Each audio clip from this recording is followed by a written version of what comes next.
everyone. Welcome the SecDef, the Secretary for Defense, Ms. Sonto Kuju. I know she is accompanied by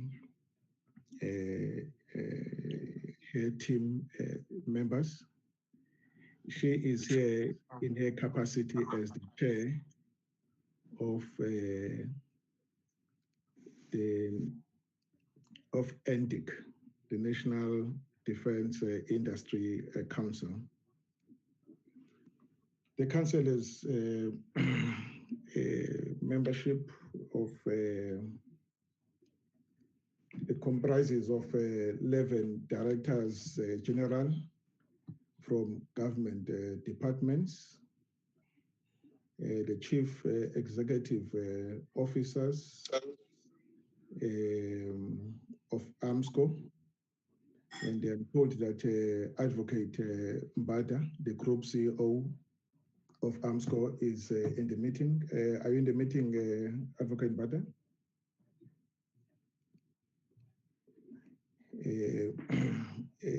There's Dinel, and I've just been advised that Dinel there's a team from Dinel, and let me just read the names of the Dinel officials who are in this meeting. Is Talib Sadiq. He's an interim group CEO. Welcome, Mr. Sadiq. Thank you very much, Chair, and thank you for joining us to the committee. Thank you so much. Carmen Lechranje is a group CFO. Welcome, Ms. Lechranje. Mr. Lechranje. Chair, she'll be joining us shortly. She will be joining us shortly. That's yes. The group CFO, Ms. Carmen Lechranje. That's correct, Chair. Thank you so much. William Hlakwani, Group COO. Thank you very much, Chair. I'm in the meeting. You're welcome, sir. And Masha Ngema, Group Executive HR and Transformation. Thank you, Chair. I am in the meeting as well. Thank you. And Miranda Guy Ohe, Company Secretary. Michael Hobe, CEO, Denel Aeronautics. And thank you, Chair. I am in the meeting. Thank you so much. Selo Njihlele, CEO, Denel Dynamics. Bridget Selo, CEO, Denel OTR. Olisi Makatini, CEO, Denel Landwards Systems. And Palati Peche, CEO, Denel PMP. Tandega Sabela, Group Finance Manager, I think in the interim, is written tentative. And Gawi Fanzail, Group Treasurer. They're saying tentative. I think they mean there was no confirmation. They may be in the meeting or they may not be in the meeting. So that's the group that the interim group COO is leading today. And there is also colleagues from the industry who are also part of the NDIC, this National Defense Industry Council. And Mr. Sandile Ndlovu, and from AMD, SAMDEC. SAMDEC is the Export Council of AMD. Mr. Ndlovu, are you in the meeting? I am in the meeting, Chair. Thank you so much. And Ms. Falo Monsi, Damen Shipyards. And yes, Mr. William Hlakwani is doubling up. I've called up his name as part of Denel Group. Ms. Ppgi Mbolokeng from MTech. Thank you so much, Mr. Jacob Mohlame, MTech. Did you unmute? Thank you. And Mr. Benny Gianni, SVI Emad Vehicle. I'm in the meeting. Thank you, Chair. Thank you, Mr. Jan Patrick Helmsen, RDM. I'm sorry for that. Thank you, Chair. I'm in the meeting. Thank you, Admiral Hicks, RDM. Thank you, Chair. I'm here. Good to see you this evening. Thank you so much, sir. Dr. Niven Mutley, Greentech, SAAB. And Mr. Henny Fender, GEW Technologies. Thank you, Chair. I'm in the meeting. That's the delegation from the industry, and that is present here today. The sole intention of the meeting is to take a presentation from the industry. We know the role that the industry plays in our economy. And let me just quote the 2015 Defense Review. It says South Africa requires an effective defense capability, which includes as an integral element a defense industry to support sovereign capabilities and maintain an essential level of strategic independence.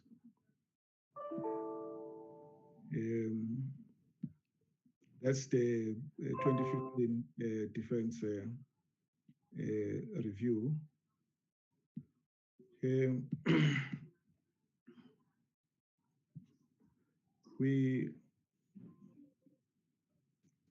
A capable domestic defense industry is not only vital for growing and developing our economy, but it provides the following,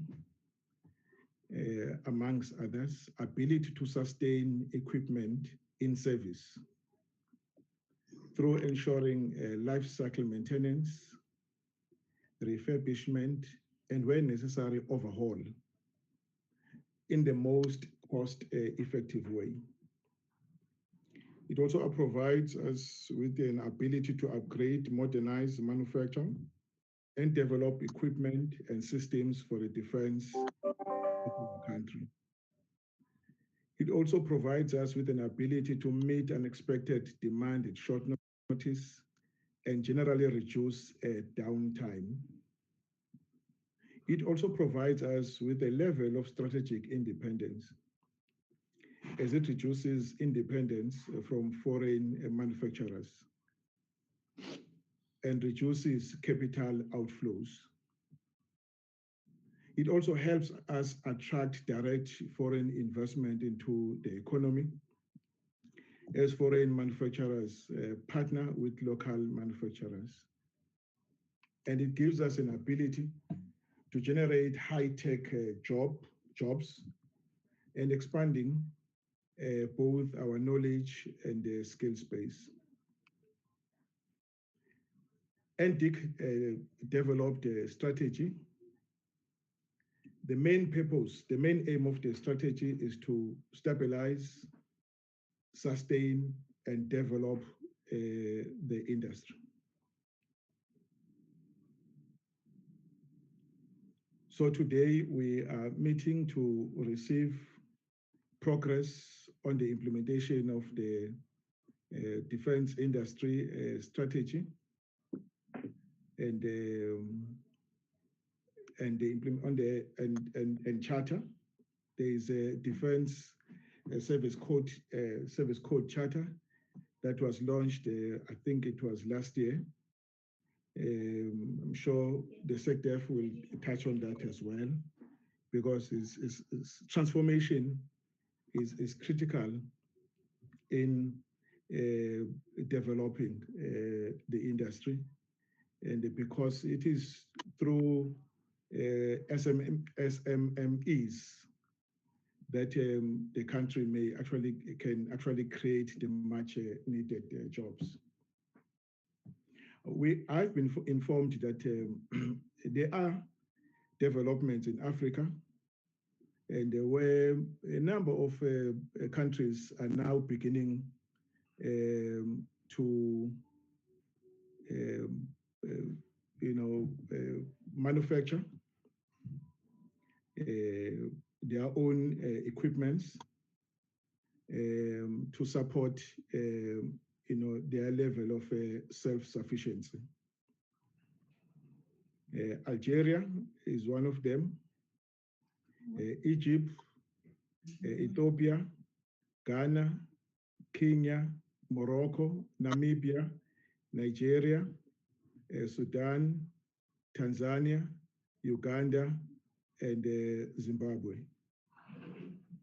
These are countries that are starting to look inwards because they see value in promoting their own defense industry, particularly in job creation, and as we industrialize our economy and boost our GDP. So today we are meeting just to have a chat around how well we are doing as the council. The SecDef will take us through the briefing on the implementation of the defense strategy and the charter. After which I will then invite the industry just to give us the state of the industry. And I don't expect any discussion on the state of the industry because they're presenting it as they see it.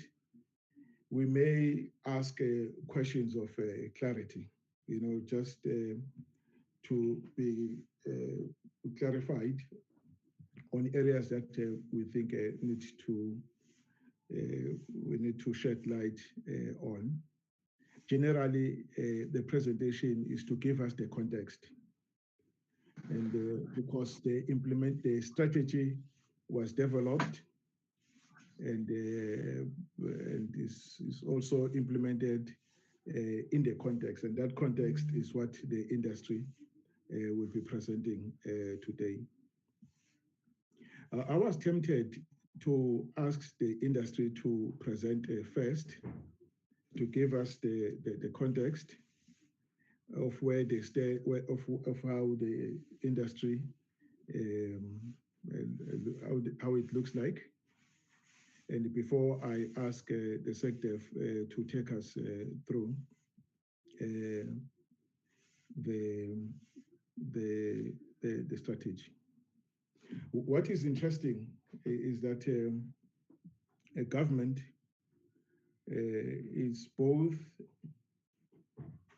is a participant industry through its DINEL and through its certain enterprises and entities within AMSCO, and through the Defense, Peace, Safety and Security Unit of the Council for Scientific and Industrial Research. And it is also a regulatory authority at the same time. But above all this, it's also a consumer of goods and services produced by the industry. So government is 3 in 1. It's a consumer of the equipments, systems, and technologies that the industry produces. It's also a major player in the production. And 3, it is a regulatory body.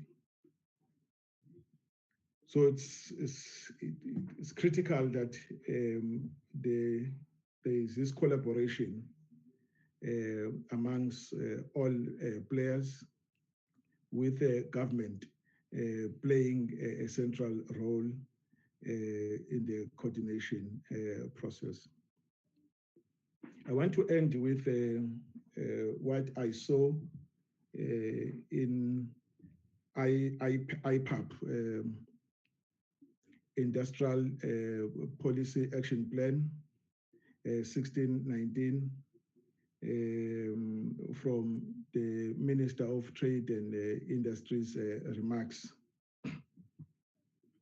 And she sets out, she says IPAP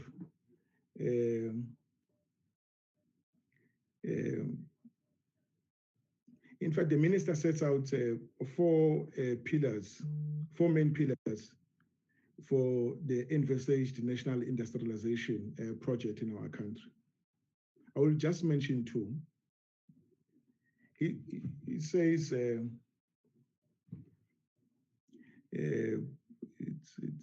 he remarks on the importance of policy coherence and policy certainty across government, which is something that is required for the defense industry to develop. And the two, and the most critical one that today we are about, is a close collaborative effort between government, business, and labor, which is also essential to the development of the industry. So I thought I'd just say those few remarks and welcoming everyone to the meeting, and thanking you for taking your time out to come and share with us your views of the industry. And in the last meeting, this is not the first engagement we are having with the industry. I think this is the second one, if I'm not mistaken. And we were told of the,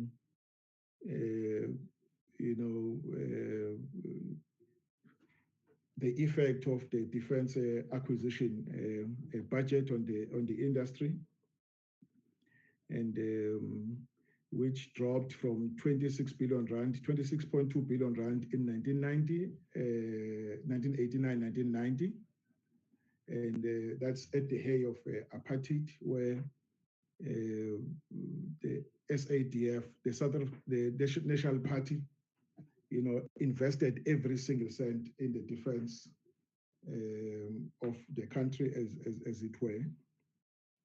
That the budget of the defense force, I think, was,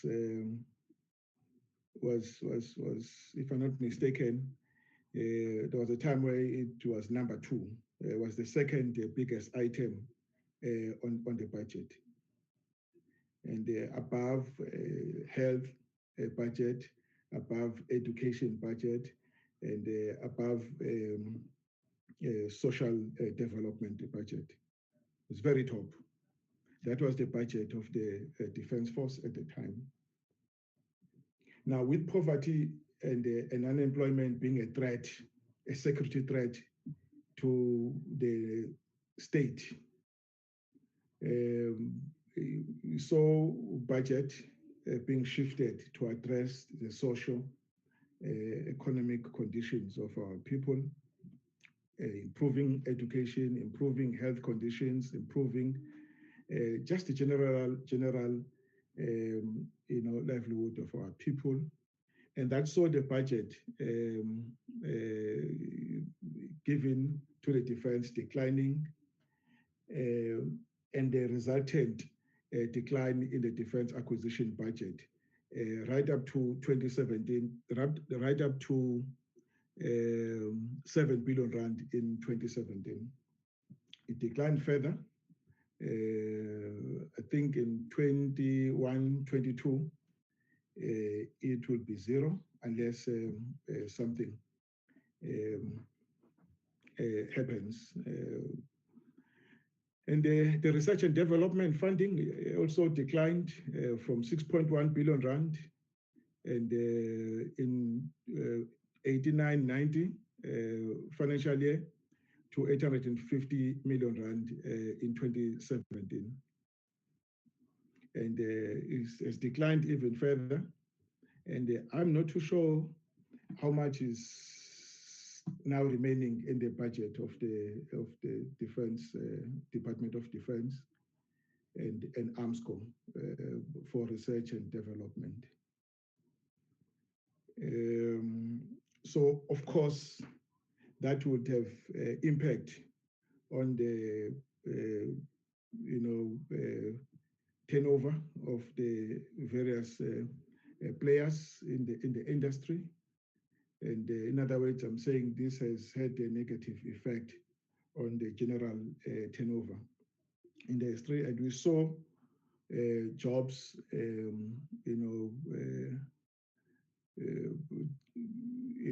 declining from 130,000 employees and in 3,000 companies, that is in 1990,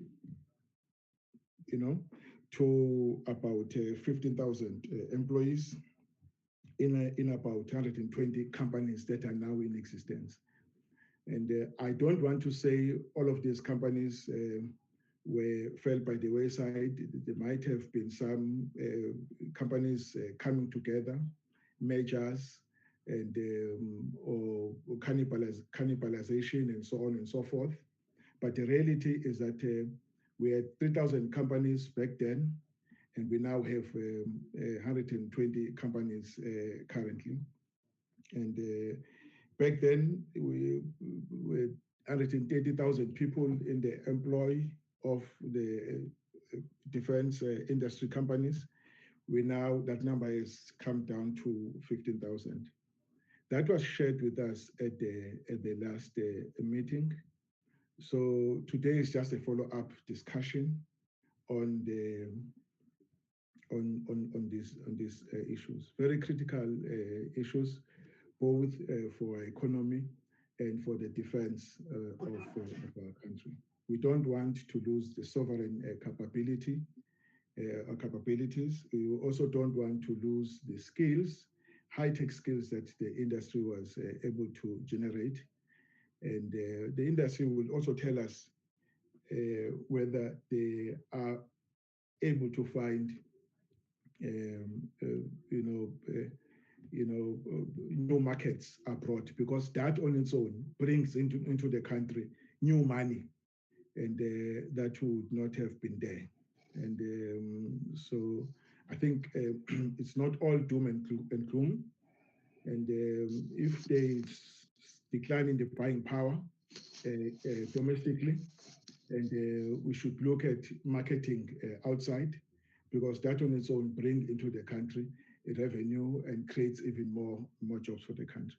With that, colleagues, I want them to check if you agree with me. SecDef, must I start with them or I start with you?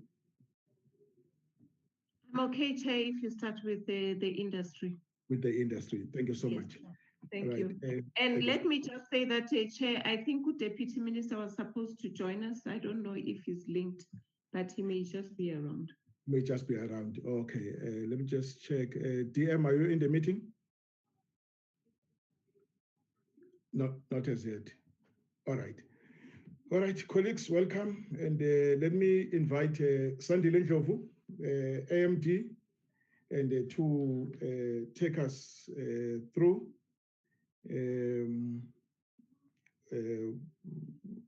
want to listen to the state of the industry, as it were. Over to you, sir.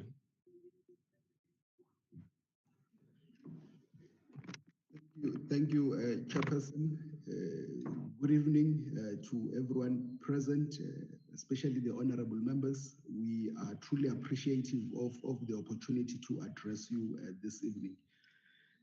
Honorable Chairperson, from your opening remarks, I think you have a very firm grasp on the issues that the industry is confronted with. And based on the fact that some of the information that would be presented here, the committee is not hearing for the first time, I request then that I run through this presentation quite quickly so as to allow time for the second presentation to follow. To the person who is directing and operating the system, first, let me just quickly say the presentation that we are going to table this evening will look at the profile of the South African defense industry, the state in which the industry is in currently, the challenges we are facing as the industry, and also the proposed way forward, because we also firmly believe in tabling solutions to challenges that we are facing. Can we go to the next slide, please? Honorable Chairperson, you had correctly indicated that the South African defense industry is represented by two entities that are government recognized. One is an association and the other one is the Export Council. AMD is the South African Defense Industry, Aerospace, Maritime and Defense Industry Association.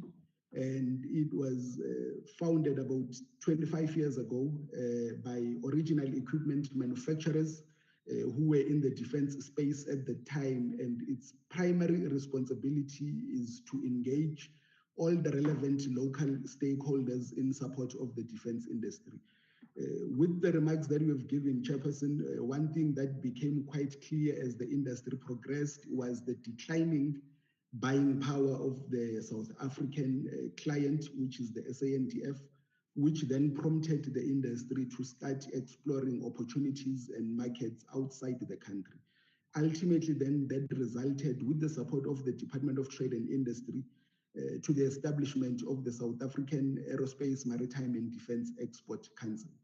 The Export Council is jointly managed by government and the industry, and within the Export Council, there is representation from AMSCO, DTI, DOD, and AMD.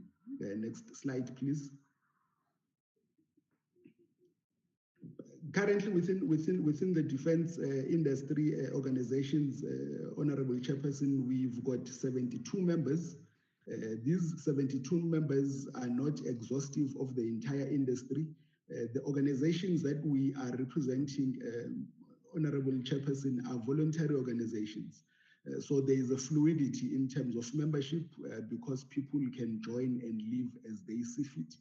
But we currently represent 72 members in the defense and security space. What gives us comfort is that the 72 members we represent account for about 80% of defense revenues within the country. Next slide, please. So the capabilities, and this talks to the state of the South African defense industry. We are one of the few countries in the African continent that has the capabilities as displayed in this slide. Our capabilities are quite varied. Yes, some of them are as a result of the investments that were made pre-94, but we have since honed and concentrated on what we consider as niche capabilities and in areas where we are global leaders. So within the African continent, we are the only industry that has these capabilities. And of late, we've also grown to include within our capability range, capabilities such as border management solutions. We've also included UAVs and we've developed that capability. And we are now quietly and strongly developing a cybersecurity capability, which we hope would also be able to serve the country. Next slide, please. So in a nutshell, Honorable Chairperson, the figures you were quoting confirm the figures that are now presented before us. And the state of the South African defense industry would be summed up numerically in the next 3 slides. What you see before you is the decline in revenue, the decline in exports, the reduction in R&D, and the decline in employment figures. And this is comparatively speaking between 2016 and 2017 and 2019 and 2020. We have shrunk in all those 4 areas. which is a cause for concern. Next slide, please. And this slide then paints the picture that the chairperson was talking about. If you look at a 30-year period from 1990 to 2019, which is 29 years, everything was in decline except exports. Revenues declined from 31 billion as was indicated by the Honorable Chair. But the only thing that grew, which is what allowed the South African defense industry to survive up to a stage where it is at now, is exports. From 873 million to about 6.5 billion in 2019-2020. The 6.5 billion is, of course, counted as growth in this particular slide, but in the next slide, you will actually see that it is a decline from a previous year in terms of exports. I will not talk to the other figures because the Honorable Chairperson and the committee has seen them before. Next slide, please. So with this slide, we just want to emphasize the role that exports have played in the survival of the South African defense industry. We started tracking this number from 2005, so we've been tracking it for about 15 years now. And you can see that as a percentage of defense revenues, exports have continued to grow from 2005 up until about 2017. Later on, we will account for the reasons of the growth. And what we then see is that from 2016, 2017 to a period where we are at, there's been a decline in exports, and we will also account for that decline. But what this slide depicts is the relevancy of exports for the South African defense industry. Taken together with a declining budget, it then paints a picture that as a country, we need to reinforce our ability to export, because the reality we are facing is that our local client will not be in a position anytime soon to consume even half of what we are capable of producing as the industry. Next slide, please. So this is just a policy framework within which we locate ourselves as the defense industry, and I think most of these are quite clear to the committee members. Maybe just to make mention of the last bullet, which is the Ppgi master plan. This is a new process that we've joined, which was established by the presidency, which now resides under the Department of Trade and Industry. We are participating in this process under the leadership of the Department of Public Entity, DPE. Which Mr. Weekend Bangani is the chair of that committee. There is a slide that will talk more to what happens here. Next slide, please. So the South African defense industry profile as it is currently constituted and located. And maybe before I talk into this, we have also made an assessment that some of the challenges that confront the defense industry is also encapsulated by the fact that the defense industry does not have a true location within the ministries. We are often associated with the Ministry of Defense, and for good reason, and because the defense ministry are the consumers of what we produce. But the South African defense industry is unique in that 99% of the companies within the South African defense industry are private entities. So they are businesses who are into this space for economic benefit primarily, which means they should, by law, be taken care of under the Department of Trade and Industry.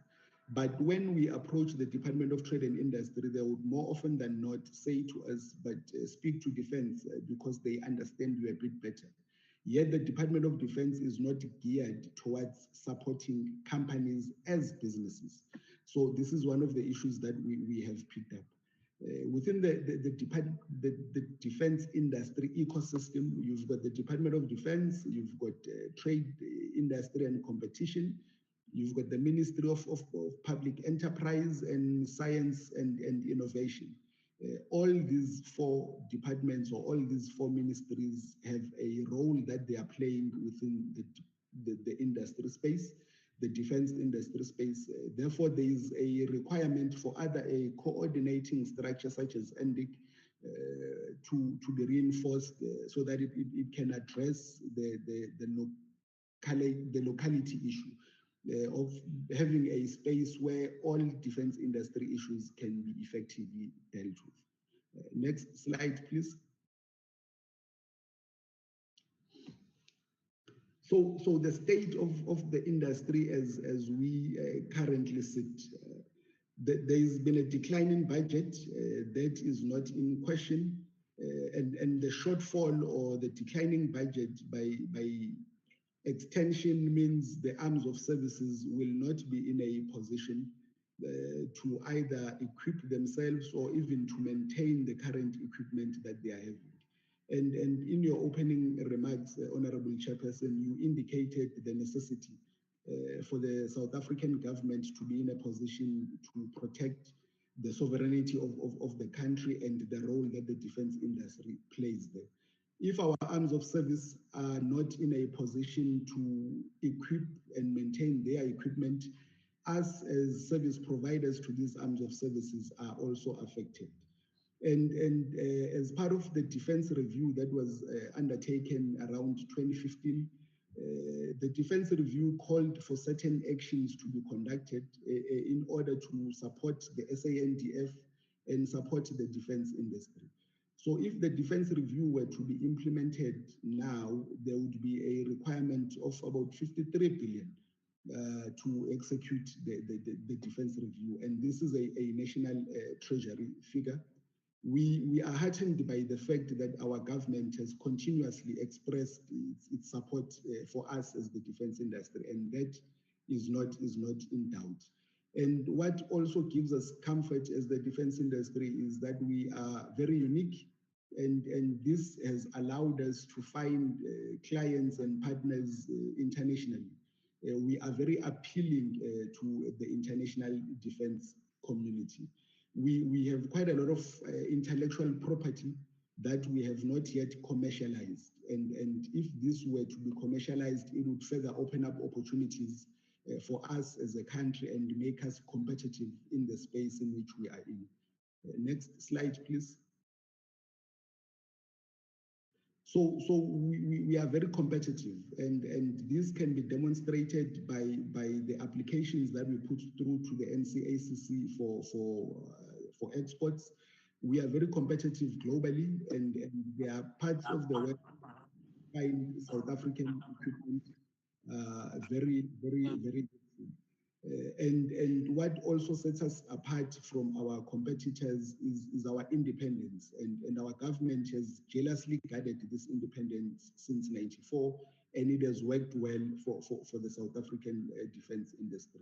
In areas such as Africa, Asia, Middle East, and some parts of Europe, we have made inroads there, and we continue to grow our footprint in those parts of the world. And it could improve. So there is scope for improvement. Next slide, please.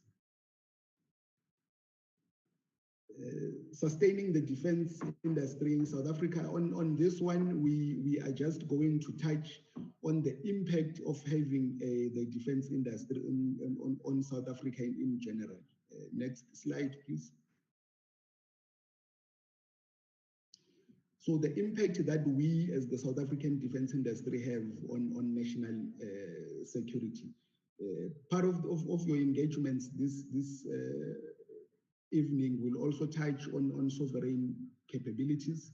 We allow for our government to have control over these key capabilities, even though they may be sitting on private hands because our industry is predominantly private, but they are not outside government control. So we allow our government to have control over these key capabilities, which in turn then allows them and guarantees them strategic independence, which is what every government would want. It cannot be, the same cannot be said for other countries within the African continent. We are also a useful tool for foreign policy by making it possible to support and assist our armed forces and security forces of friendly countries. We assist our armed forces in UN deployments, and that can only be possible because of the South African defense industry, or else they would have to go and procure tools and equipment from foreign powers. But the most important impact that we have as a South African defense industry is the support that we are able to give to other government departments, agencies, and also other sectors of the economy. Here we make example of the Border Management Authority because of our border management solutions that we have and cybersecurity solutions. But we've also participated in other sectors as well in assisting those sectors address issues that they would have otherwise had to import solutions. So in anti-poaching, we have assisted the conservation sector in the mine, rail, and safety, as well as water purification. And these are just some of the examples with regards to the applicability of the solutions that we have across sectors of the South African economy. Next slide, please. The impact that we have on the economy, Chair, you touched quite a bit on it on your opening remarks. So I will just touch on the last one, which is the spin-off and the spillover effects of having a South African defense industry that is capable and able to assist. We are heavily integrated into global value chains, and the example we are making there is the aerostructures manufacturing value chain, supplying directly to Boeing and Airbus. There are companies here in South Africa that are supplying into those conglomerates. But what we have also witnessed is that the South African defense industry ecosystem is an incubator for highly sought after skills in the science, technology, engineering, and mathematics area. So people who are trained in this sector, we find that they find themselves working in other very high skill sectors and contributing to other national imperatives of the country. And this can only be possible because of the training that they've received within this sector. So there are those spin-offs that the country and the economy benefits from having the South African defense industry. So it's not only in the manufacturing of weapons and security equipment. Next slide, please. So within the aerospace and defense master plan that I had made mention of earlier, we are now talking of repurposing our sector to improve South African lives for generations to come. And this has been made necessary by the realization from other sectors of the economy that, in fact, the aerospace and defense sector is not a sector per se, but it's an apex system. Because by having this sector, all other sectors of the economy get to benefit. So we are now punting and advocating for a readjustment in our thinking to see this sector as an apex ecosystem that allows other ecosystems to breathe and continue to live. And the pillars that we will be talking to there are increase in markets, and this is predominantly international markets. Localization, which talks to indigenization and job creation here at home, industry competitiveness, and human capital development and inclusion, so that no one gets left behind and our sector does not become a sector for the selective few. It is important that we promote the sector so that it's appealing to every school living child to be one day associated with our sector. Next slide, please. So in 1999, on the white paper on defense and related industry, government had a intent, and that intent was a rigorous, focused, coordinated, and a visible government involvement is necessary for the successful marketing of the South African armaments and related equipment and services. And there was also a commitment to assist the defense-related industries by facilitating those initiatives that support strategic defense technologies and capabilities. And further, government stated that they will also specifically support those industry initiatives which are supportive of existing or identified political initiatives and broader industrial policy initiatives. So we see here, Chair, that the intent is not the problem. The will is not the problem. The language that we speak is a language that would make anyone within our space very happy. But if we were to evaluate on whether this has been achieved 20 years later, we would find that we have fallen short of achieving what we had intended to do in 1999. And therein lies the challenge. It is not a challenge of not knowing what to do. We know exactly what is required to do to support the defense industry. But the challenge is on coming up with mechanisms in ensuring that we execute what the white paper charged us to do in 1999. Next slide, please. So the challenges are there. Everyone is aware of them. So we are saying to address the challenges that are there, what needs to be done, what is to be done. We are saying direct, deliberate, focused, and highest political support is necessary, which is exactly what the white paper spoke to. A government-wide approach to supporting SADC by the mere fact that within the SADC environment, especially on the export side, DIRCO needs to play a very prominent role in supporting the South African defense industry. DOD, because they are the only department that understands fully what we are producing and what it is capable of. DTI, because they are the department that is geared towards supporting businesses. Forget what the businesses are producing, but DTI is geared towards supporting those businesses. So if we've got a fragmented approach in addressing industry issues, we will never achieve what we sought out to achieve. Stable and predictable local defense spending, including on R&D. The declining budget makes this an impossibility at the moment, but it is necessary that we try and we aim for it. A stable and a sustainable DINEL.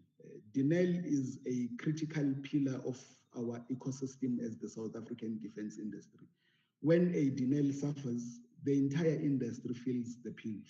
We are going through difficult challenges now as members of the defense industry, primarily because DINEL is going through difficult challenges. When DINEL succeeds, the entire DINEL value chain succeeds. So it is important that DINEL is supported by all means necessary. An effective arms control regime to facilitate exports.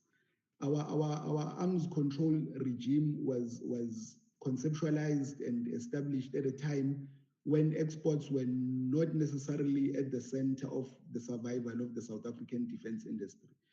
But things have changed, and we feel our arms control regime needs to keep up with the time to enable exports and assist them to happen seamlessly. And financing and related instruments.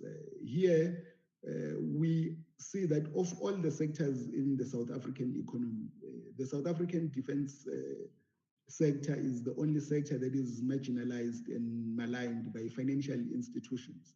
As a result, companies in this sector find it very difficult to get finance to implement and execute projects.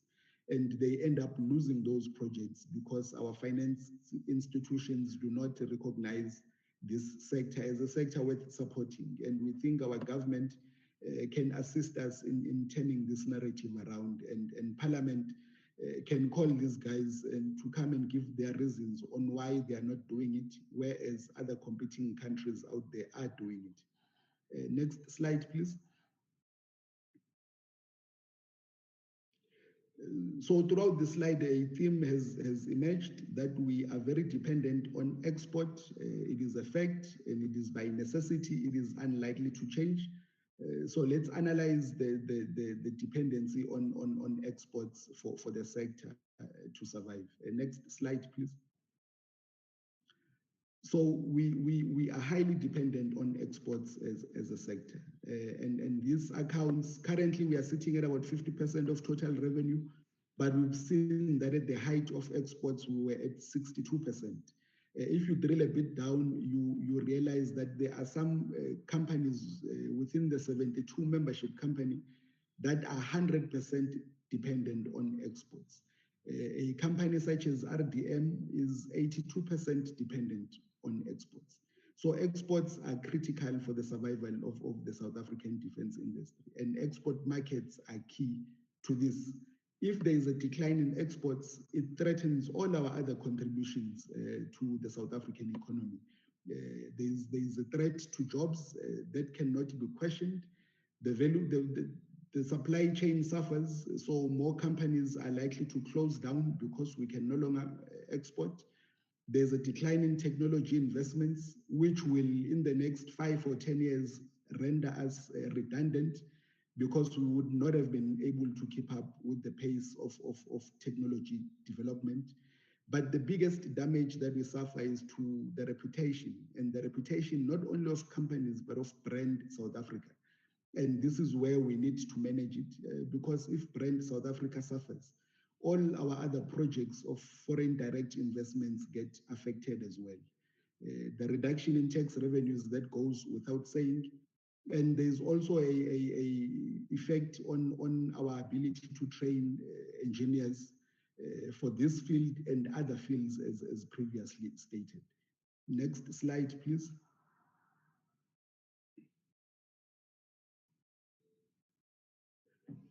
So we are currently sitting with a challenge in terms of how our arms control regime is implemented.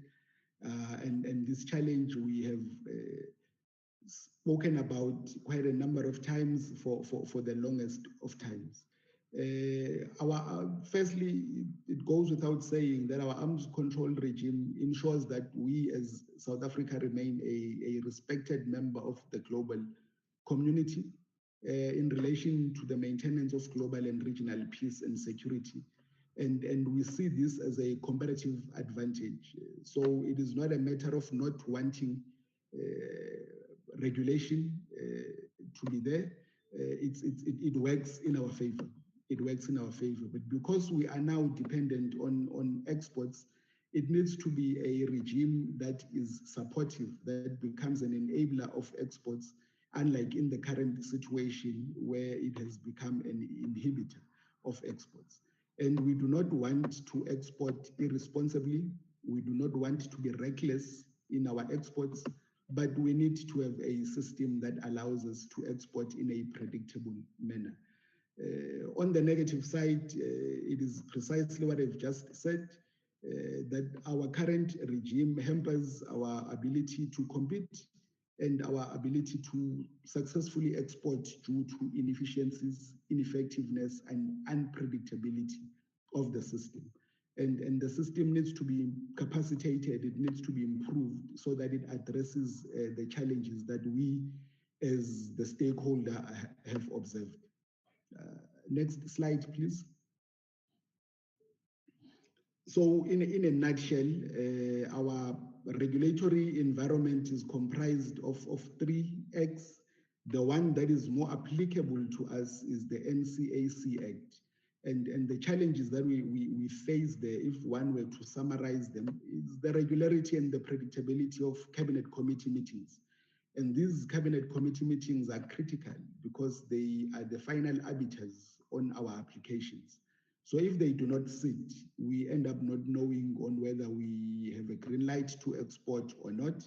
If they sit in a manner that is not predictable, it then also affects our ability to plan, even with regards to logistics, the movement of our goods from our country to our clients. Resourcing within the DCAC is an issue that we think needs to be addressed. And the permit application system itself. Currently, ours is a manual system. whereas there has been moves from other parts of the world and even locally to digitization. The non-proliferation committee is now introducing a digital system. So it is possible to digitize the system, and we think that would address some of the challenges that we are facing. So if these issues are not resolved, we will suffer the biggest consequences in terms of employment, in terms of skills, but also in terms of a industry itself.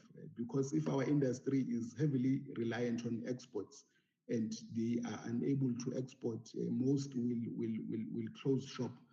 We are already sitting with about 3 companies which have told us that in December they will be closing for good because of the challenges that they've experienced. Next slide, please. So if we depend on exports, we then need to have a clear understanding of what each decision that the NCACC take means. And here we are not advocating for a yes decision all the time. A no decision will also be accepted provided we understand the implications. So now South Africa is in a stage where we are trying to restart our economy.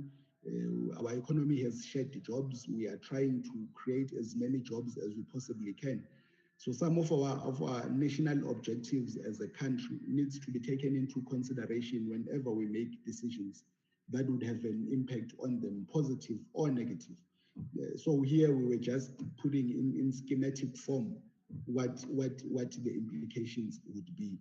And it's also worth noting that with the current system as it is, you would find that sometimes a decision will ultimately come back as a yes. But if you've been waiting 8 months for a yes decision, it's very difficult for you to implement. So a late or a delayed yes decision is as good as a no decision. Companies would rather have an early no decision than a delayed yes decision because it becomes very difficult to manage. Next slide, please. So as the industry, we are currently sitting with a backlog that affects primarily most regions of the world. But the region that is most affected is the Middle East, and the value of the permits that are currently under consideration stands just above 1.2 billion. And these are in the pipeline for consideration by the approving authorities. And if we look at the brand damage that we are suffering as a country, then the damage is quite spread out throughout the world because all regions are affected. So we seriously need to address this issue. Next slide, please. In the Middle East, it becomes quite pronounced because we are not only affected by the current applications that are being processed or that are under consideration, but there are also opportunities that we are now standing to lose because the countries affected are saying we cannot continue to negotiate new contracts with you when you've been unable to deliver even on the current contracts. So we are standing to lose about 24 billion, just under 24 billion worth of opportunities from those countries, from the Middle East. And this has jeopardized our standing, not only as an industry, but as a country in that part of the world. Next slide, please.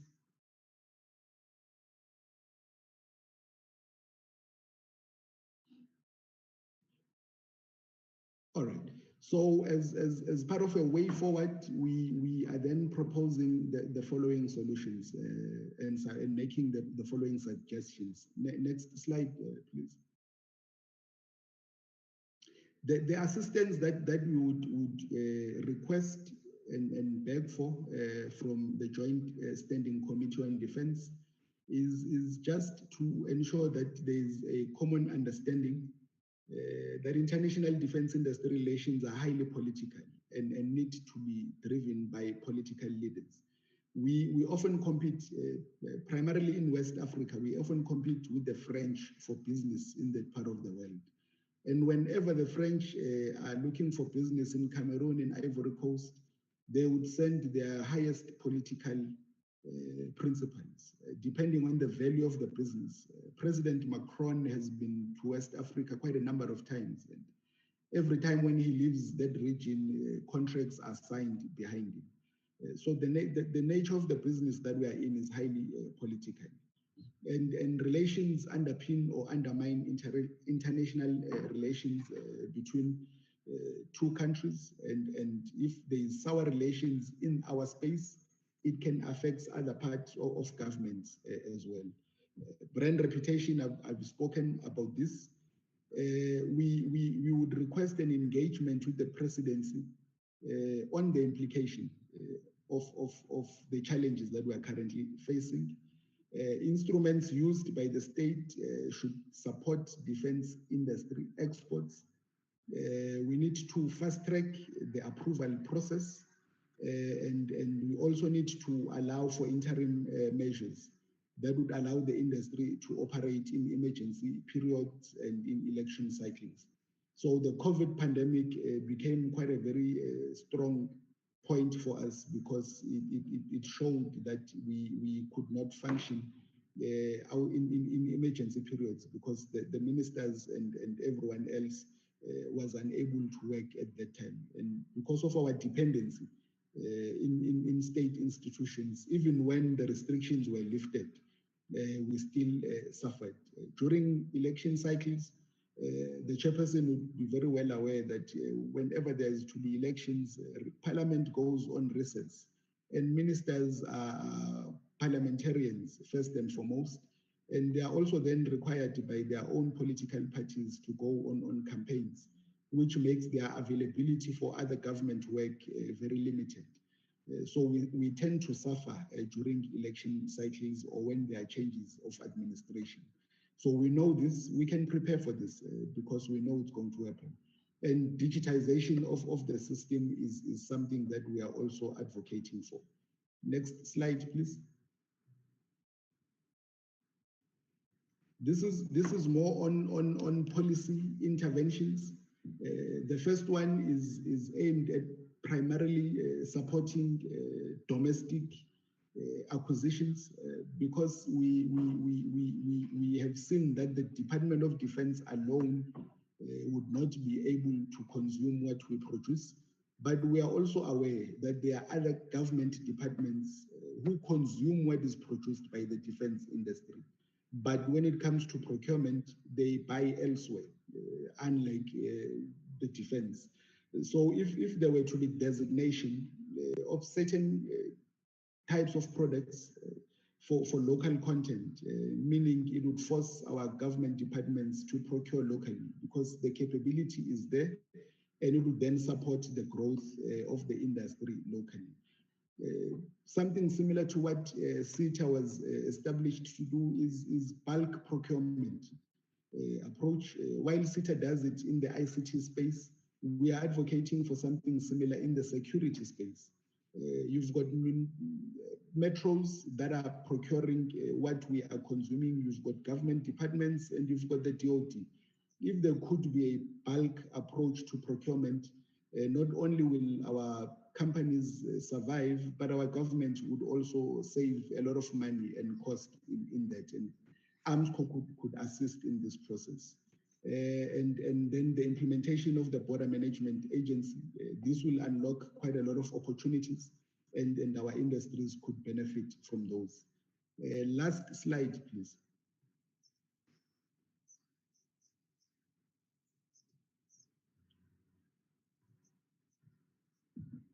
So here we are talking about intellectual property and also the arms control. We did make mention of the fact that there is quite a lot of intellectual property that is not exploited, that is not commercialized, that some of it is sitting within government control and government ownership. So if there could be a framework in which this IP is exploited for the benefit of the country. And South African defense companies could then participate in those processes. The most important one is the review of the current legislation and the update thereof, just to see if it is still relevant to what it was intended to do, to ensure that it is also keeping up with the times in which we are in now. Of course, without neglecting our international obligations as a country. And we then also request the Honorable Chair to engage the other committees because as we've indicated, we need to have a holistic approach in dealing with defense industry issues because of the nature of the industry that we have as a country. So if the Chair could then also on our behalf engage other committees, we would be willing to subject ourselves to an engagement of this nature with those committees as well, so that we also make it visible to them on how they impact the defense industry and how they can assist the defense industry to grow and to survive. Chair, that brings me to the end of the industry presentation. I hope I've done justice to it, and I then hand back to you, sir. Thank you. Thank you very much for the presentation, an enlightening presentation, I must say, but some of the things are not new to us.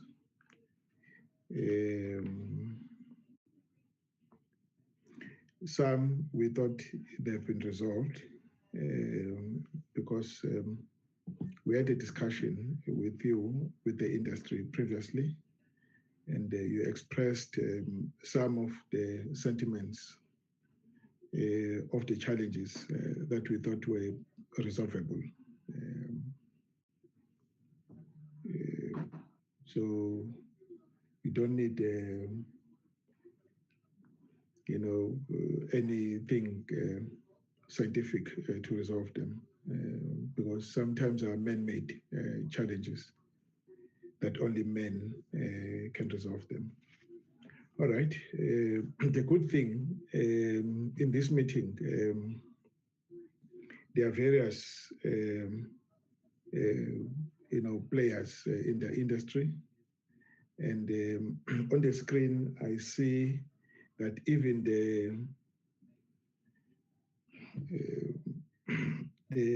the Secretariat of the National Conventional Arms Control Committee is represented.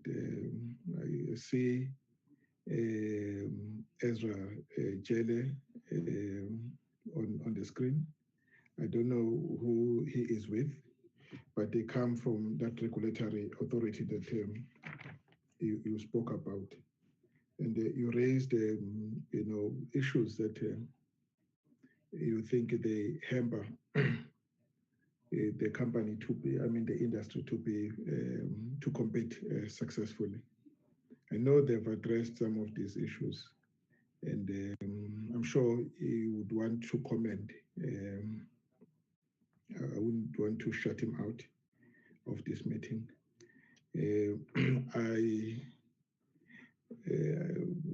Advocate Bada, may want to comment. And I also saw Sipho Mkhwanazi, one of the executives on the platform. And I don't know who else is coming with them. But I'm just saying who are on this platform, so that you know that the discussions is at a level at which we have all the role players. And as I said, we can only win if we put together our own efforts. All right, I said I will open it up for questions of clarity. And maybe I should, I don't know, maybe I should let the SecDef to present and then have the discussion after her presentation. I'm tempted because I must allow Jele to say something because there are issues that pertain to his environment that have been mentioned that I'm sure he's,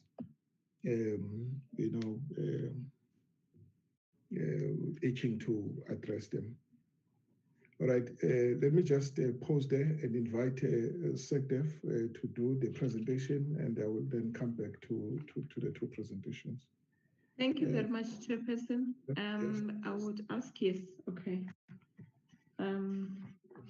If we can move forward, if you can scroll, yes. So our presentation tonight aims to give an update on the National Defense Industry Council and how far we have come in the implementation of the defense industry strategy. And then we will look at the implementation based on the different issues that have been raised under the strategy. And then also we would like to end the presentation, Chairperson, with what we perceive are the challenges. And I must say that I'm grateful that you gave me the opportunity, because listening to the previous presentation, I think there are areas of overlap. So it really makes sense to take them together. So thank you very much for that. So if we can go to the next slide, please. I'm not going to dwell much on this one, because I think that the Chairperson in his opening remarks has alluded to how the NDIC has been formed and who are those that are members of it and all the other things. So suffice to say that, Chairperson, the strategy was approved in 2018. And as a result of that, a number of initiatives have been undertaken to try and bring to life the things that are espoused in the Defense Charter. And I think that you would see that in our presentation, we will tell you about some of the progress we've made, the successes, and then also I think that there are some setbacks, and then we will eventually end our presentation with the challenges that are there. And of course, as mentioned in the previous presentation, one of our difficulties was that our last meeting was actually only in November 2019. And I think there was anticipation that at the beginning of this year, the meetings will continue, but then with the COVID-19 being a feature, then most of them were not possible. I think, Chairperson, one of the things we'll talk about is when we talk with Jele is that the issue that needs resolution around the end user certificate, because what is interesting about it is that it's not an issue that is covered in the legislation.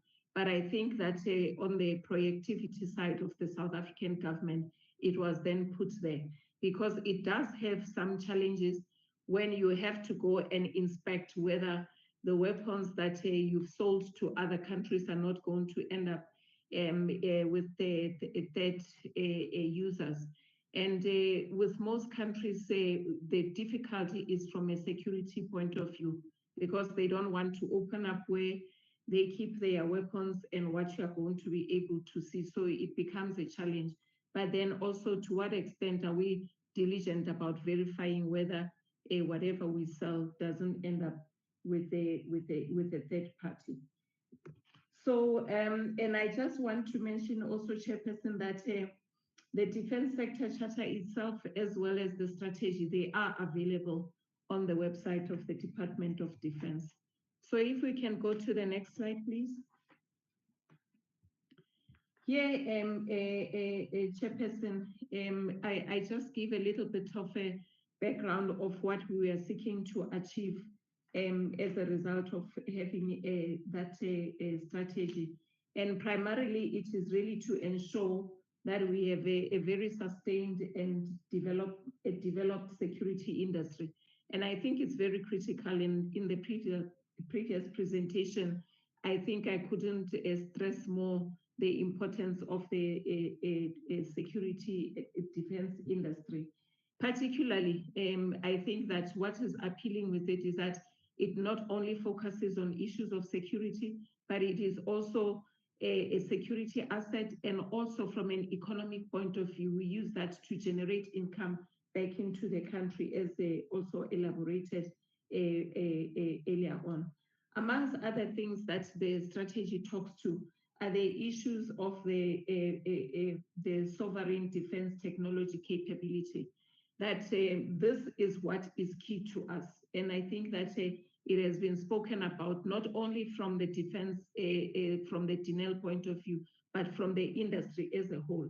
I will tell you, Chairperson, that from the Department of Defense perspective as well, is that we are worried, and I will go a little bit into details on the situation on DINEL. And I think that we would be appreciative to get assistance from the committees to try and let their weight behind what our frustrations are, because then you stand to lose lots of jobs and things like that. But from a defense point of view, all our capabilities almost are from DINEL. So if we are going to have a DINEL that's going to go down, then we have no AMSCO to talk about. But also, we are not going to have any defense force to talk about. And it is even going to be difficult to maintain the current capabilities that we have because they are from DINEL. So what option we will be left with is that then we have to make money available, which we know that is a scarcity at this point in time, to then procure externally. But when you procure externally, what are the security challenges that we're opening ourselves to?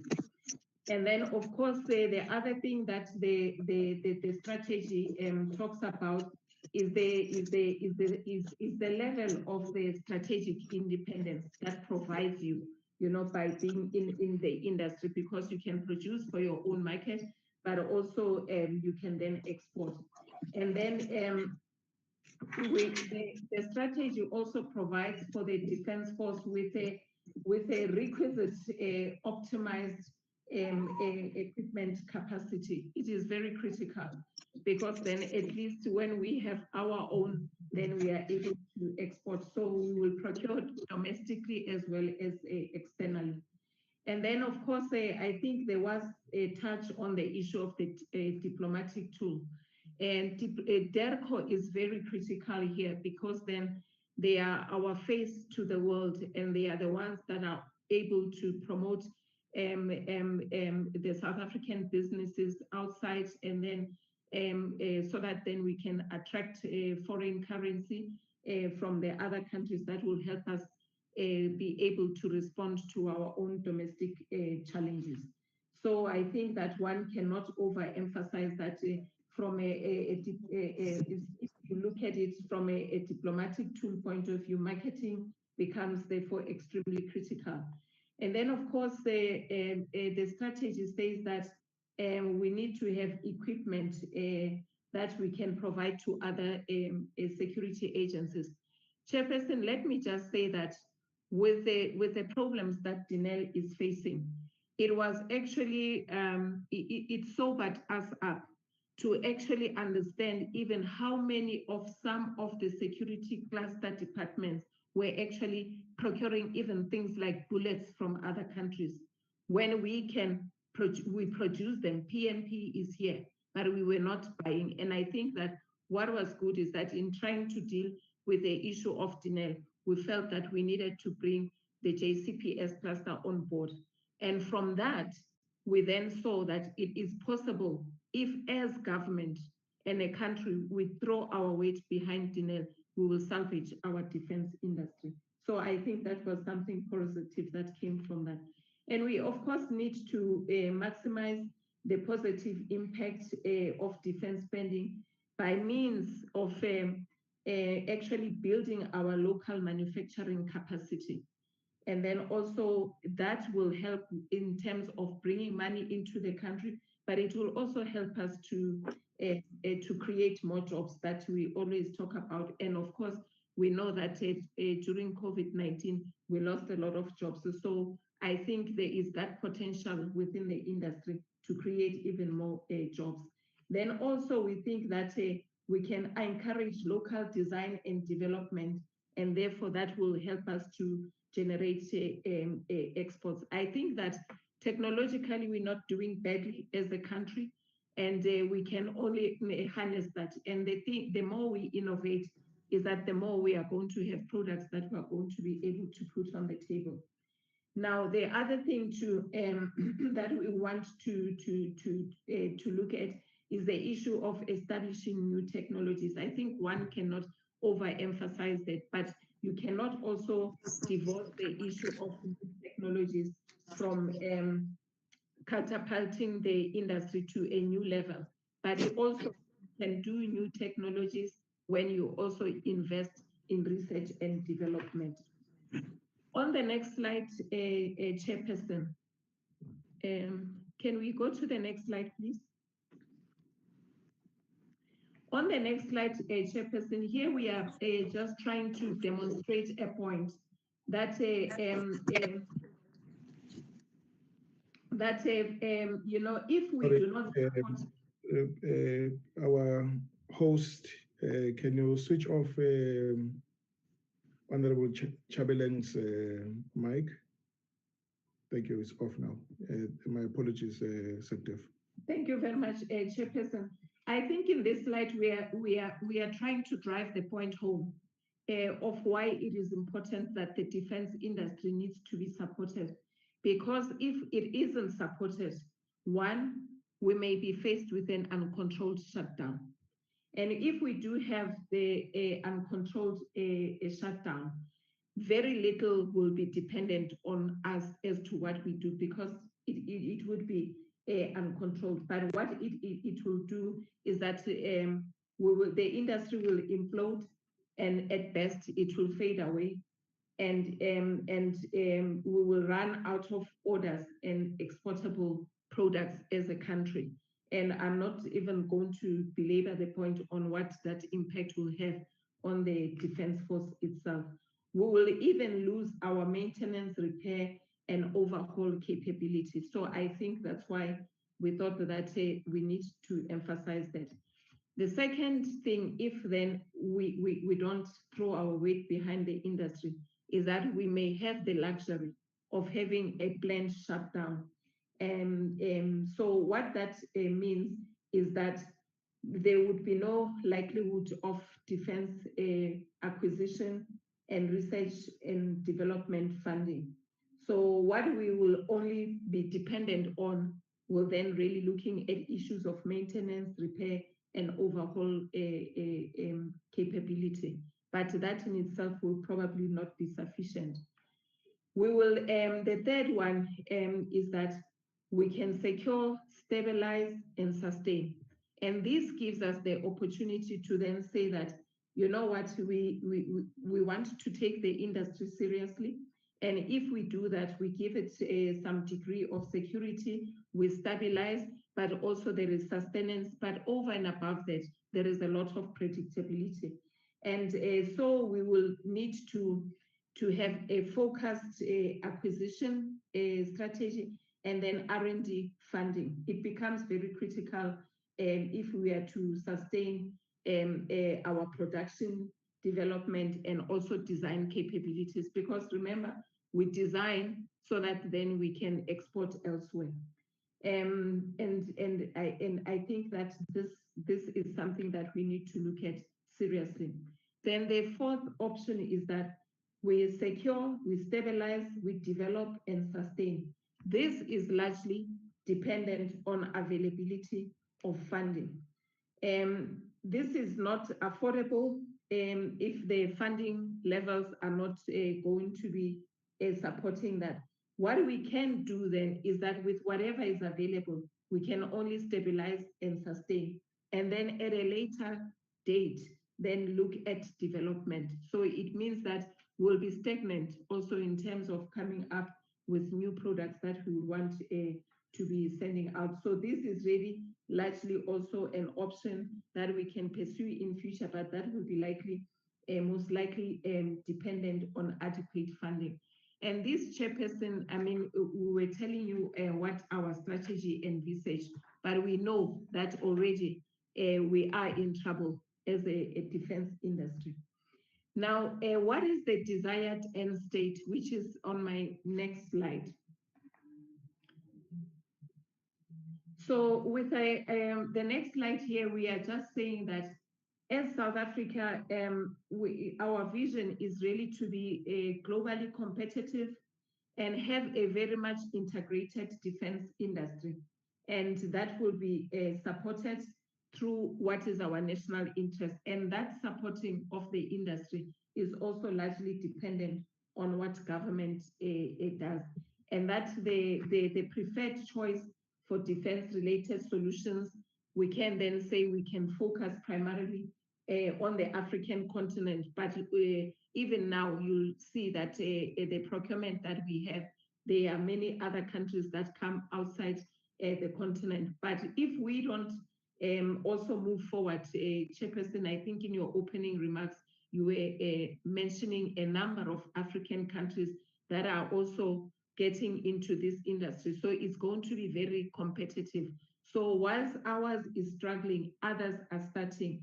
And I think even in the industry, we have the best. I mean, if you take Denel, for instance, you take the dynamics, our missile technologies amongst the top 5 in the world. So, and what Denel has, it has taken us over a period of 50 years to build. Are we going to let that go now at this point in time? In terms of the vision, Chairperson, we think that we must develop and sustain a very effective defense industrial capability that is really based on synergy between government and the private role players. And I think that what we have today, you know, being invited by the portfolio committee demonstrates that government understands the importance of this industry, and one cannot overemphasize that, and that can help us to move to a point where the needs of the defense force and other clients will grow beyond our borders on the African continent. Like we say, we are amongst the best in the world, really, despite the fact that we have a situation with Denel being classified in the manner that it is classified now. Now, what are the objectives that we are putting forward with the desire to achieve the desired end state that we want? We think that it is important to provide a sustainable military capabilities for South Africa, with particular focus on capabilities deemed to be sovereign and strategic. The second one, Chairperson, is to enhance the country brand. And I think that the previous presentation touched on that, and which is going to help us with advancing the objectives of our economy. And this we can do through the design and, of course, export of local technologies. And that puts us on the international map, and we will be also a force to reckon with. Then the third one is to support the national development and transformation agenda. And I think that in the strategy after the defense charter, it talks to that, and I will touch on the issue of transformation later in my presentation. And then lastly, Chairperson, one of our objectives is to develop a strategic science, engineering, and technology skills and capability. Those are critical, because then if your technology evolves, it means then we are going to also innovate a lot, and then we can also start looking at other capabilities that we can come up with. Can we have the next slide, please? Chairperson, I just want to say that on the implementation of the strategy, there are 5 areas of phases that were selected as areas that of focus. The phase 1, it talks to the secure and the stabilization of existing capabilities. We cannot lose what we have. If anything at all, how do we enhance that and build more on what we already have existing? Then the second phase talks to the sustaining of capabilities. Let's not lose what we have, but rather say where do we get more funding to actually even sustain? And right now, with all the things that have been even alluded to in the current presentation and what I've said, is that at the crux of everything is the issue of funding. So it becomes then very difficult to even sustain our capabilities. Then phase 3, it is the issue of the support of a turnaround. What are the kind of continued interventions we want to put in place, in the event we have a difficulties. And then phase 4 also talks to the issues of support for future development. We cannot be stagnant in one place. So always we look at developing, and I think that is what the strategy is talking to. And the repositioning of sovereign capabilities. We know the ones that we have, but also with the technology and development, I think that if there is an improvement in the repositioning of our sovereign capabilities, we can only open up more markets for our defense industry.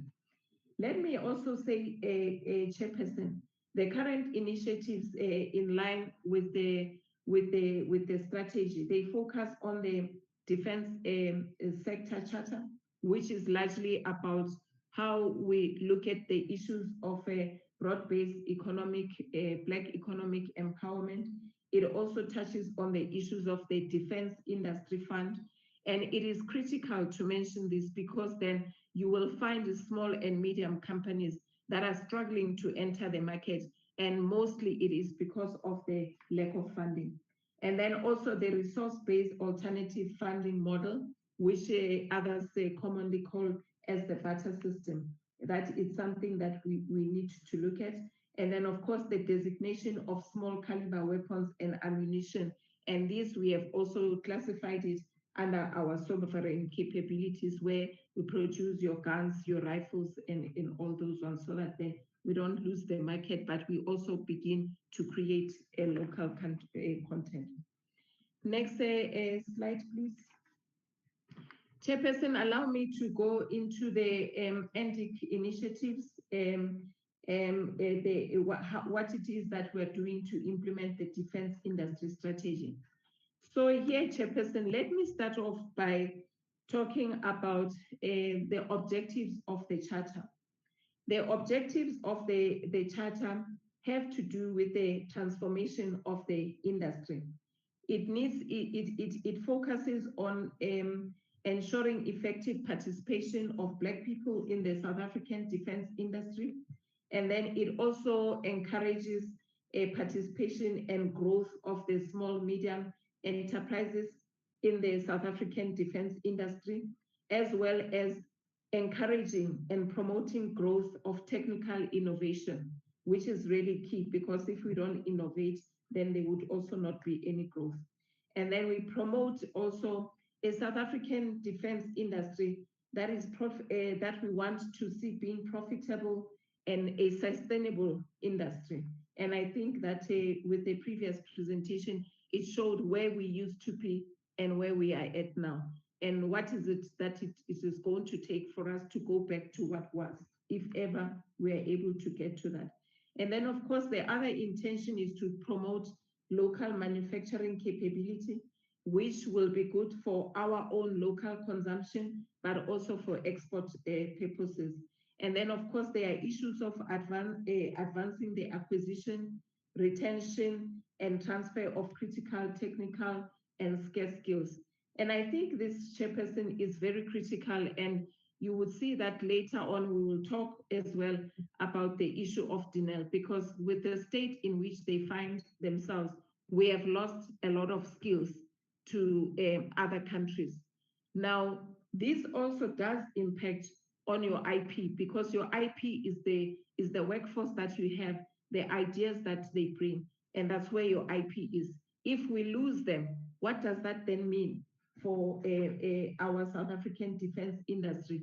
But even those ones that recruit them, I think if I'm not mistaken, in July only, Denel lost about 81 engineers just in 1 month. So that is a very dire situation. We need, the Charter seeks to protect our sovereign capabilities in the South African defense industry. And then we also seek to promote entrepreneurship and also allow for new enterprises to emerge in the South African defense industry. Having said that, Chairperson, when you look at then the defense sector codes, the charter was then published for comments from all walks of life, and of course in 2019 it was gazetted, and already at the arms corps level they are already conducting and procuring for some of their acquisition programs from small and medium enterprises. So this is encouraging, and I think that later in the slides we will show some of the numbers of those companies that have benefited. Then also, what are the unique features is what we touch on, Chairperson, of the defense sector code. The DSC makes provision for recognition of companies that do businesses with military veterans. That's one, and that is the unique feature. The second one being that the defense companies are required. I think that for the first time we are then requiring the industry that they contribute 1% of their net income per year, and that the intention is to set up a different fund, and then later a decision will be taken whether is that money going to help either serve as a grant to prop up some of the small businesses, or how do we want to deal with that. Then also, Chairperson, under the defense sector code, there is it makes mention of the need to have a defense sector code council.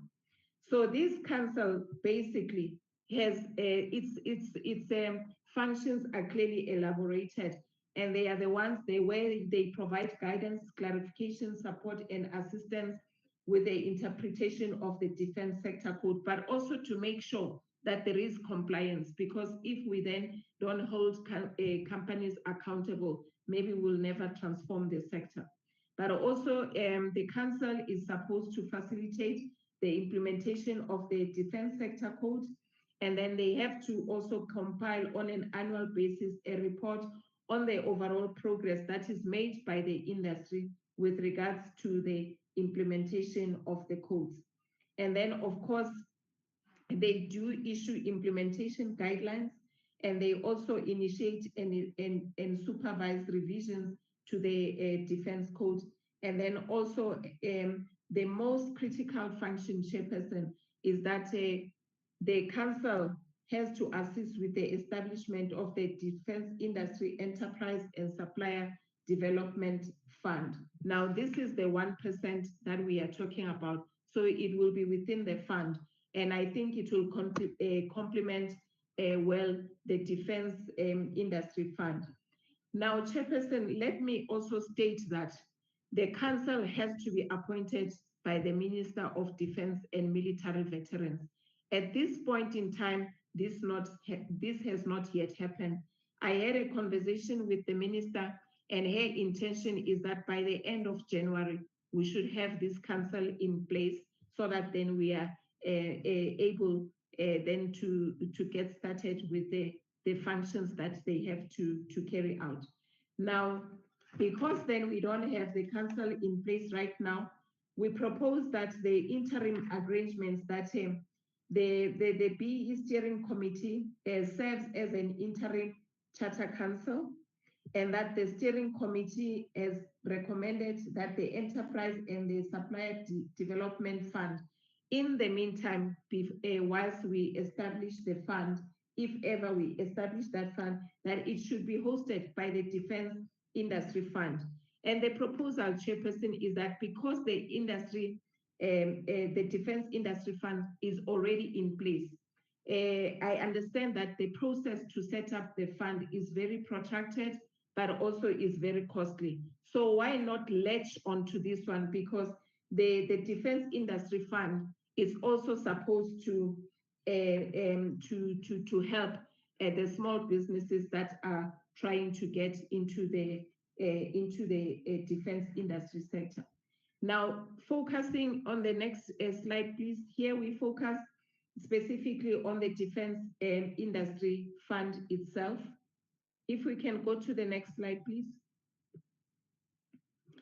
So one of the barriers, Chairperson, I think I mentioned this, of entering into the defense industry is the lack of funding, particularly for the small businesses. And then, of course, to address this issue, AMSCO, the AMD, and a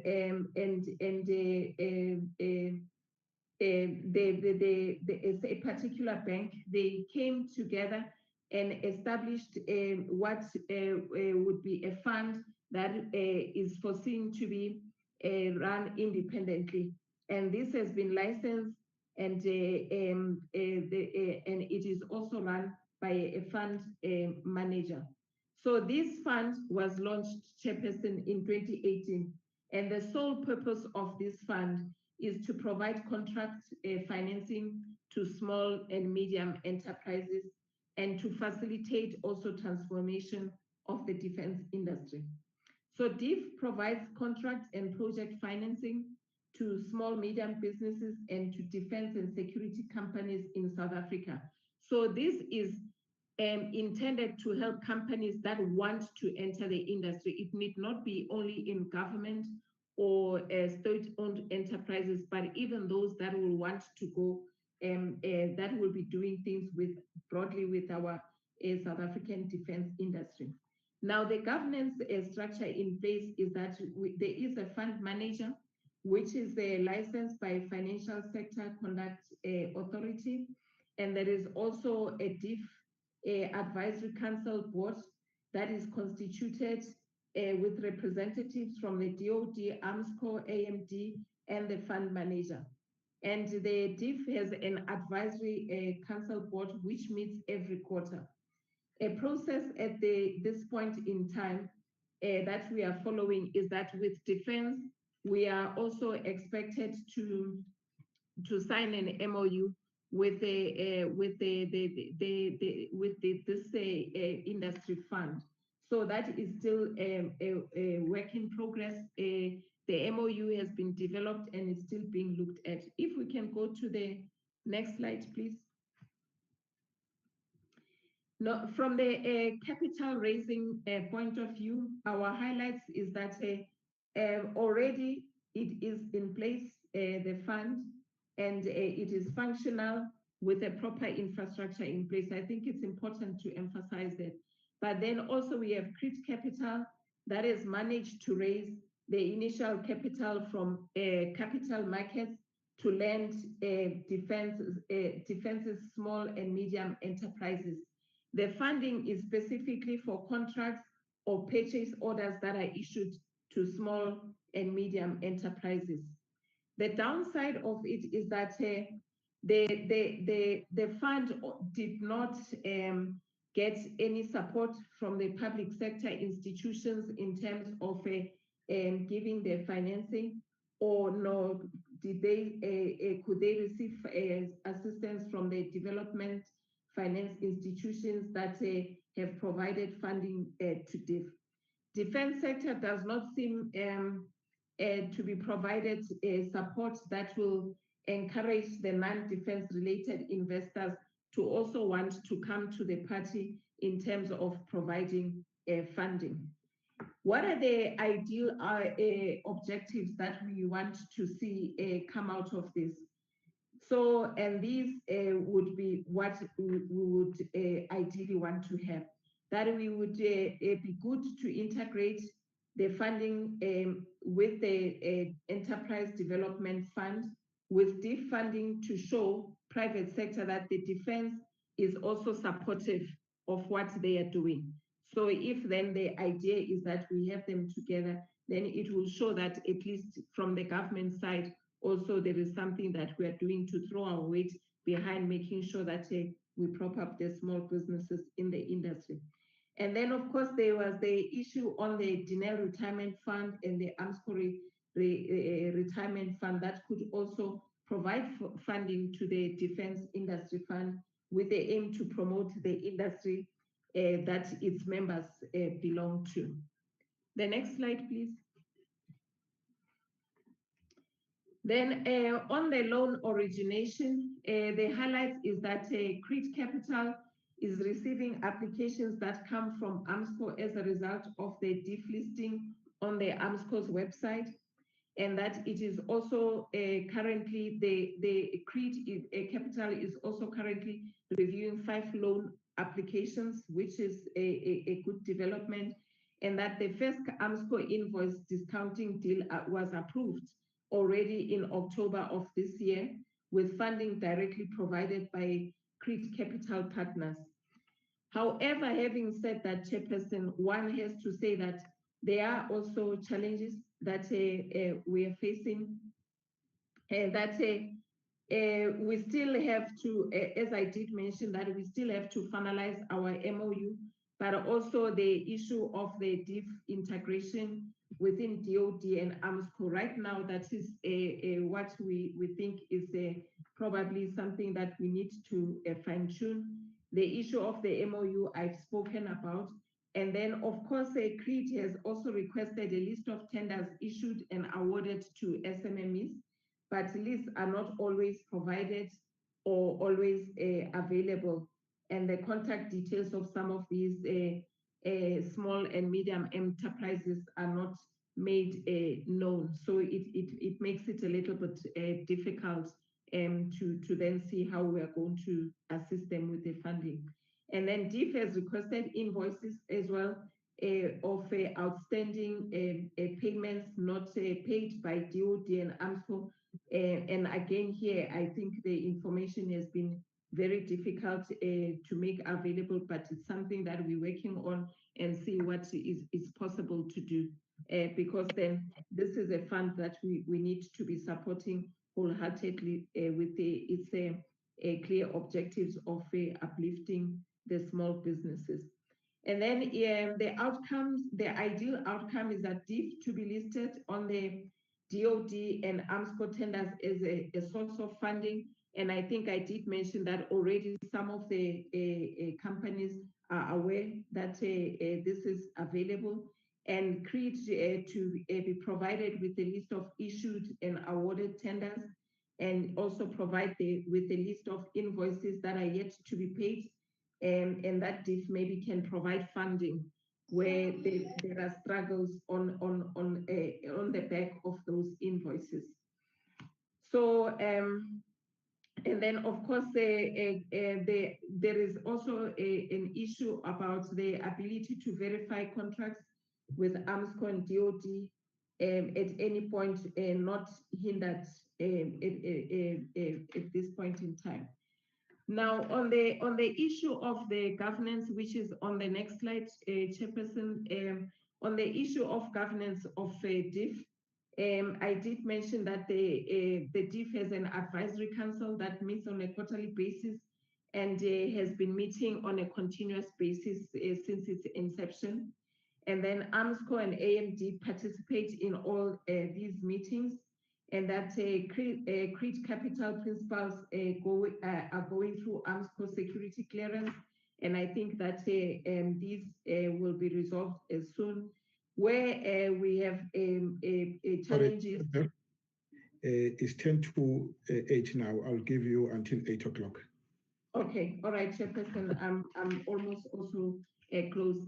Yes. Okay, if we go to the next slide, then Chairperson, this slide talks to our sovereign capabilities. I don't think that I will spend a lot of time because the other presentation did touch on it.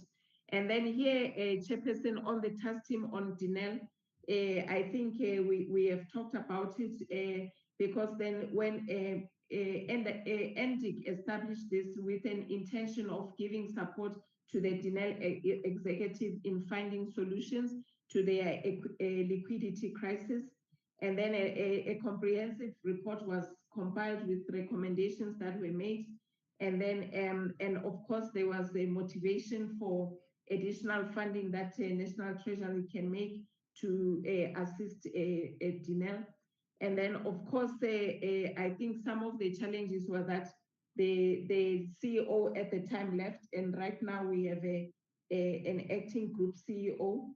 So those are some of the things that the task team were able to come up with. But I did also mention, Chairperson, that the Department of Public Enterprise, DOD, and National Treasury were also looking at how we can assist to revive DINEL. And a lot of work has been done to the extent that we've taken the process also to the JCPS cluster, and we hope that if we put all our heads together, we should be able then to find a solution. Then on the next slide, here we talk about the task team on DINEL. There is a company that's comprised of Black South Africans and military veterans, and that is currently looking at a possible investment into PMP. And this has been discussed, of course, with DINEL. And then also the issue of DINEL was asked to include all its CEOs from different entities to the executive management, that they also look at decentralizing their budgets and run their businesses as probably separate entities. And AMSCO was also requested to pay DINEL suppliers directly. And then meetings were held also with different suppliers and promised direct payment by AMSCO. And then, of course, the AMSCO is looking at waiving some of the penalties against the DINEL. And then, of course, there are attached letters written to the Chief Logistics and AMSCO CEO regarding compliance with the Ppgi charter. And then on the next slide, Chairperson, this issue talks to the resource-based alternative funding. Here, we're basically saying that we need to look at other ways of selling from our defense industry. But then you do find countries that are not having cash to be able to pay, but they may have natural resources to pay that. And I think we were going to have a pilot with Zambia. And of course, then because of COVID, we were not able to pursue this further. But that would have been good from a point of view of a pilot. Then here, Chairperson, we did mention that from a sovereign capability side, there was the issue about localization and designation of small caliber weapons, which is on the next slide. And then we think that this is good because local production will boost the industry and also create jobs within the country. And this is about the production of the pistols and small caliber weapons in South Africa. In the past, this was done by DINEL, and I think that there is still a small capability that DINEL has to still do the same. And there is a need that we consolidate all our user requirements, and that is now from a perspective of the South African government, looking especially at the law enforcement agencies, SANDF, SAPS, Metros, border management agencies, and intelligence services. Then on the last slide, Chairperson, I'm now rushing this through, is that we managed to get this information, I think, through AMSCO, and then you will see the figures here. This is a list of Black-owned suppliers and military veterans that are already doing business with DINEL. On the next slide, the next slide here is also Black-owned suppliers and military veterans, and there we go down to give you the spending and how those Black companies have been able to be considered for some of the jobs. And then our last slide talks to the issues of the challenges. Here we are saying that the DINEL situation has made it difficult for many SMMEs in the defense sector to survive because they form part of DINEL supply chain. And I think that we're talking about hundreds of small companies, and that the decrease also in the DOD budget has resulted in the decline in demand, and thus making it difficult for defense companies to survive, because we were the biggest client of Denel. The issue of the end user certificate, I think it's still work in progress looking at it, but it will vary with countries that we deal with. And then we do state that the outbreak of COVID-19 pandemic has also slowed our efforts to get the designation of small caliber weapons and ammunition to be really presented to the JCPS cluster, which is the potential clients for these small caliber weapons. And then, of course, I did mention that the Defense Sector Charter Council is not established, and the Minister has committed that by the end of January, we'll have this in place, so that then also we look at the issue of the fund where the industry will contribute 1% of their net annual net income. And then also, here, Chairperson, I think there was the issue on the NCACC, and yes, we have Mr. Jelle who's participating here. We do understand the difficulties that are posed by that, but also the NCACC sits at the level of ministers, and sometimes there are challenges, particularly when it comes to availability and the issues of the quorum. And then also, Chairperson, lastly, just to say that we need to have create an enabling environment that will facilitate business exports and help us to utilize the defense industry to contribute to the bigger economy. So, Chairperson, that concludes my presentation. I submit. Thank you very much.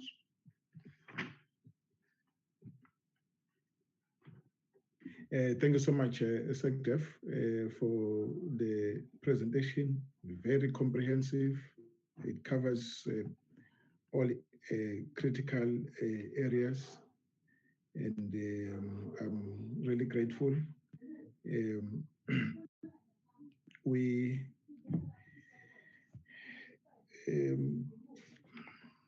Denel was implicated in the presentation, but not in any bad way, and we all agree that we can't allow Denel to go down. If it were to go down, it would go down with the number of industries who are part of the Denel value chain, and it's got to be saved. I don't know how. And but the interim, the group interim CEO is in the meeting. We had a discussion with them, and they, introduced. They took us through their turnaround strategy, and I don't know where it is, because we're hopeful that it will bring about stability and start to address liquidity challenges in Denel. And but when we started hearing things in Denel that they were backing paying salaries, and that the CEO resigned, and that made all of us to start to ask questions. Is it a turnaround strategy?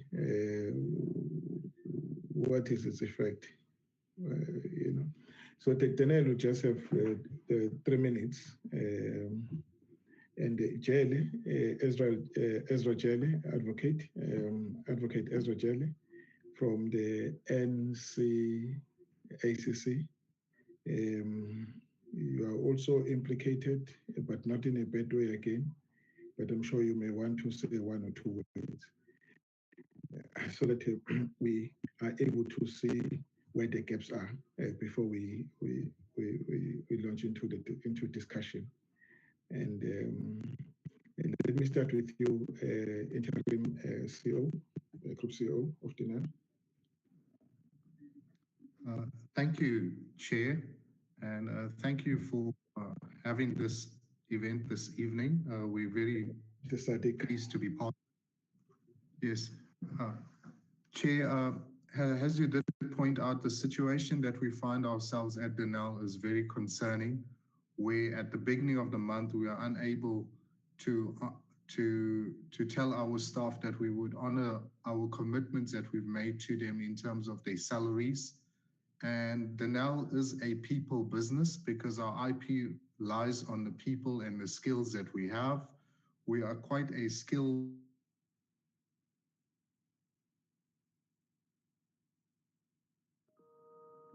I'm losing you, CEO, Mr. Sadiq. Hello, colleagues, is the problem on my side? based organization. Almost 2/3 of our people are technical. Sorry, did you experience any problem hearing him, or it was the problem was on my side? No. I think the problem is on his side. So also couldn't even. Just go back a bit, Mr. Sadiq. You last time you talked about challenges of paying salaries. I think which one at the beginning of the year, the past year, this past January or next January. Which period are you talking about? Chair, we've been having problems paying salaries from about May this year.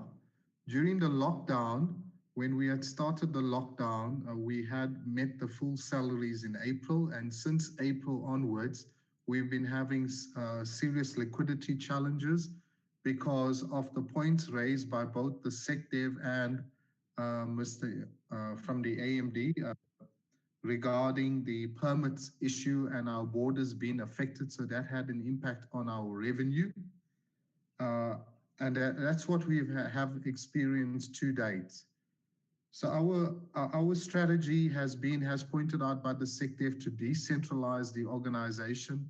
So each of our divisions have now become they need to stand on their own in order to be client-centric, because this was a request we've received from our clients, where we ring-fence the monies for each of our clients, and we manage their business accordingly, or their contracts, so that we can deliver what is required.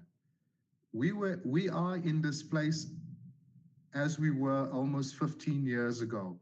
But the challenge we do have today, Chair, is that the defense spend has declined significantly. And what we've seen from Mr. Ndlovu is the high dependency on export revenue on the defense spend. And what we are saying is the structural reforms that we need to introduce is to conclude strategic equity partnerships. And the key criteria we'd be looking at from these strategic equity partnerships is to enable us to get sustainable market access in order for us to reduce our dependency on the local industry. Also to bring in much needed capital into the business to strengthen our balance sheet. And then we are also looking at technology development and technology in South Africa. We are seeing our partner countries looking at strong localization initiatives, and we would want to participate with these partner countries, because the risk we have, Chair, is that our export revenue will dry up as a result of our partner countries establishing partnerships with other players in order to localize their defense capabilities in their countries. We are experiencing a huge turnover in our staffing. Although it's within the average of under 10%, we are losing skilled people in some of our key sovereign capabilities, in particular our missiles. We do have a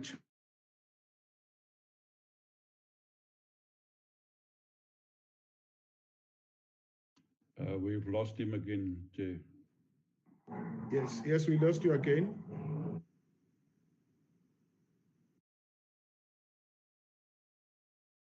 Challenge attracting skills, and that with us not having execution, where we are unable to improve our reliability.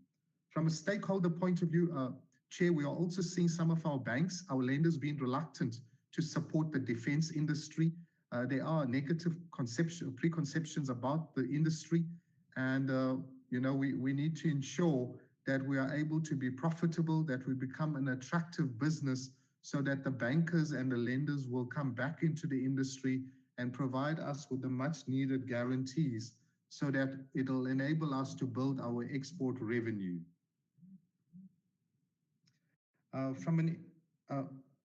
So we are seeing these trends in our partner countries, and I think it would be good, Chair, if one can study the trends not only in the rest of Africa, as you pointed out, but in our partner countries in the Middle East, to see what they are doing to develop localized capabilities. And the point that was made earlier on by you, Chair, is the defense spend on the economy and the way it's moved from where we were in the 90s to today. I think those are some of the key points I wanted to make, Chair. Thank you. Thank you so much, Group CEO. And may I invite Advocate Jelly for 5 minutes?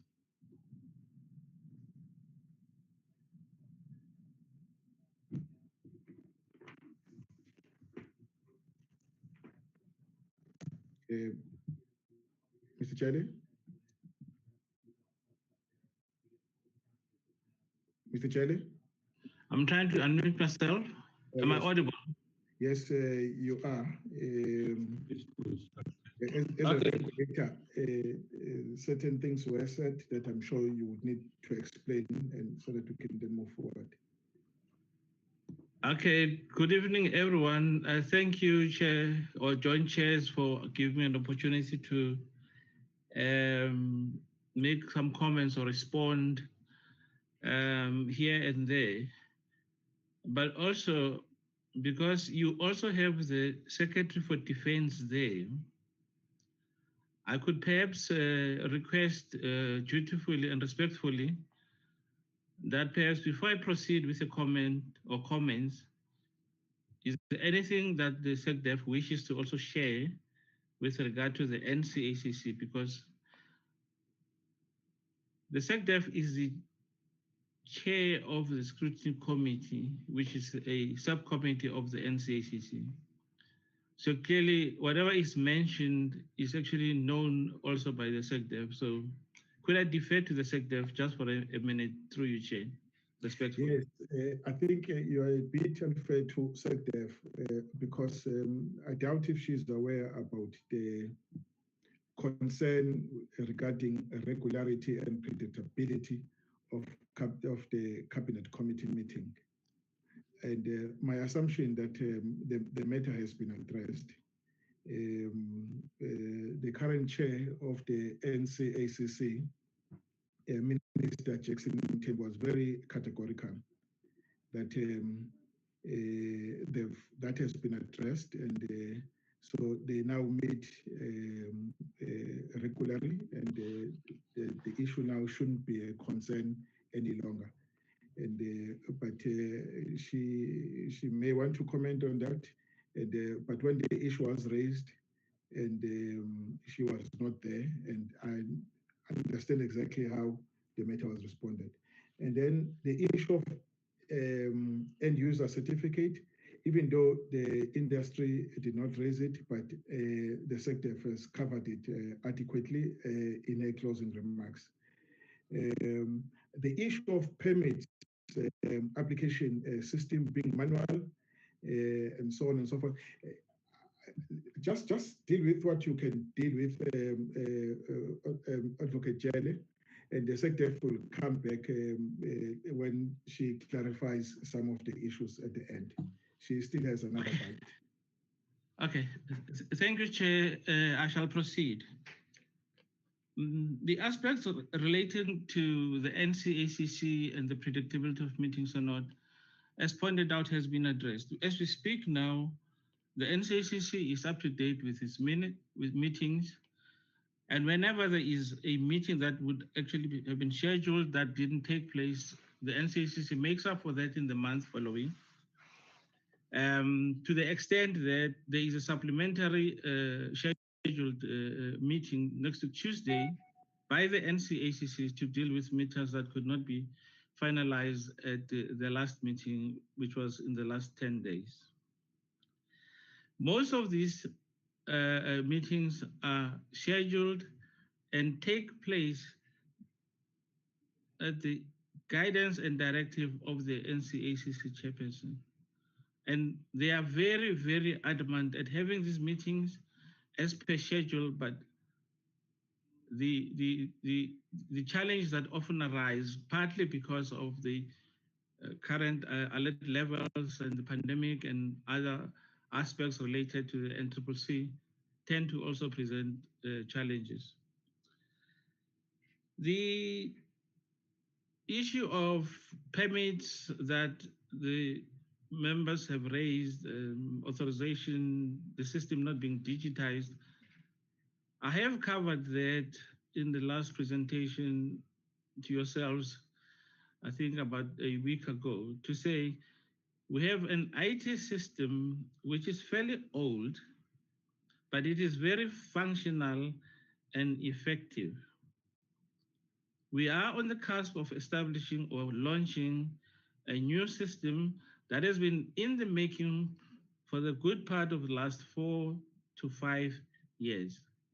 Clearly, that would actually resolve some of the issues that have been raised, but until then, we will remain somewhat under digitized. But it is something that we're actually working on. Perhaps the last point I'll submit to you, Chair, is I've had engagements with several CEOs in the last perhaps month or so. And it is something that I'll probably also put to this meeting as well. And that is to say, each of the companies that are registered under the Act deserve the undivided attention of the office that I run, which therefore means whatever it is, the challenges that they have, I have to know and be in a position to resolve. However, Chair, what this office will not be able to do is where the entities that collectively constitute perhaps what the industry is, and they actually have perhaps common problems and all that, it is difficult to resolve because each of these companies have got different challenges and they may not perhaps also own up to both their inefficiencies, their own systems, defective documentation, and incomplete documentation. And no amount, Chair, of criticizing us as the office actually would change that. We are willing to engage and say, how best can we help them to help themselves? Until that actually happens, the whole collective or a ramrod approach to resolving what they believe are challenges individually is not going to help. And I'm aware of where those that have actually seen the light of the day have felt there is this office and they shall engage with this office. And I stand here saying, I invite them to actually engage because a lot can be resolved whenever there is actually proper and effective engagement. I think I shall rest there, sir. No, thank you so much. Well done. I knew that you would cover these issues because you have covered them at the meeting we had with you about last week or 2 weeks back. Yes, no, thanks. And on the digitization, look, I'm sure the industry can help as well to ensure that really this matter is resolved. But the SecDef is taking note of it, and it's got to be speeded up. I mean, we're in the days of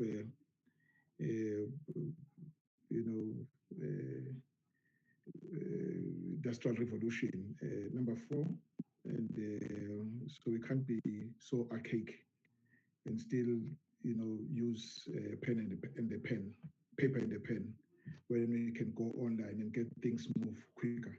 I mean, we are now able to interact like this, and still able to deal with all the business of government and parliament. So what's stopping you from coming together and resolving that problem? In my view, it's I think there's the industry and yourself.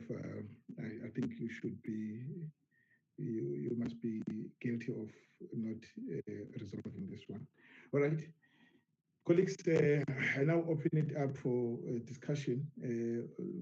Some members of my committee have been kicked out by the system. There was a report that there was a storm, a very big storm raging elsewhere. I think I'm not sure in Cape Town or in KZN. And all right, colleagues, I've seen that. But just before I recognize you, my co-chair, do you have to say anything? Mr. Chabela?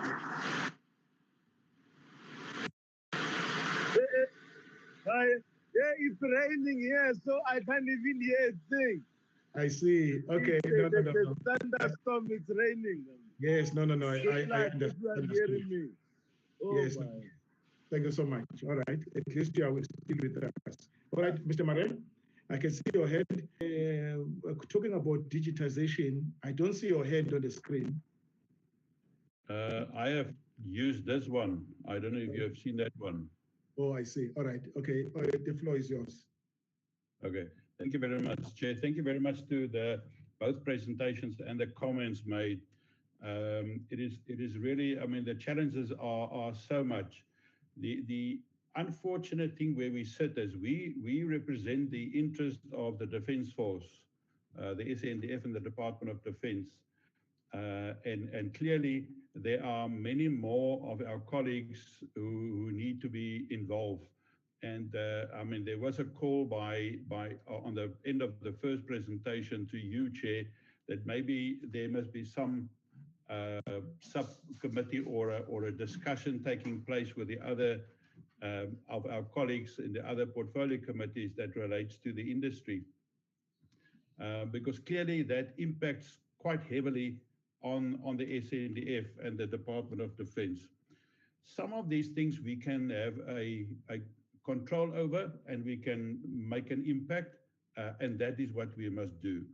I want to start off by referring to the NCACC. That's the one thing that we've got direct oversight over, and I share your concern because I've also heard from industry players that clearly they were supposed to be sorting these things out, and clearly it seems like it has not been sorted out.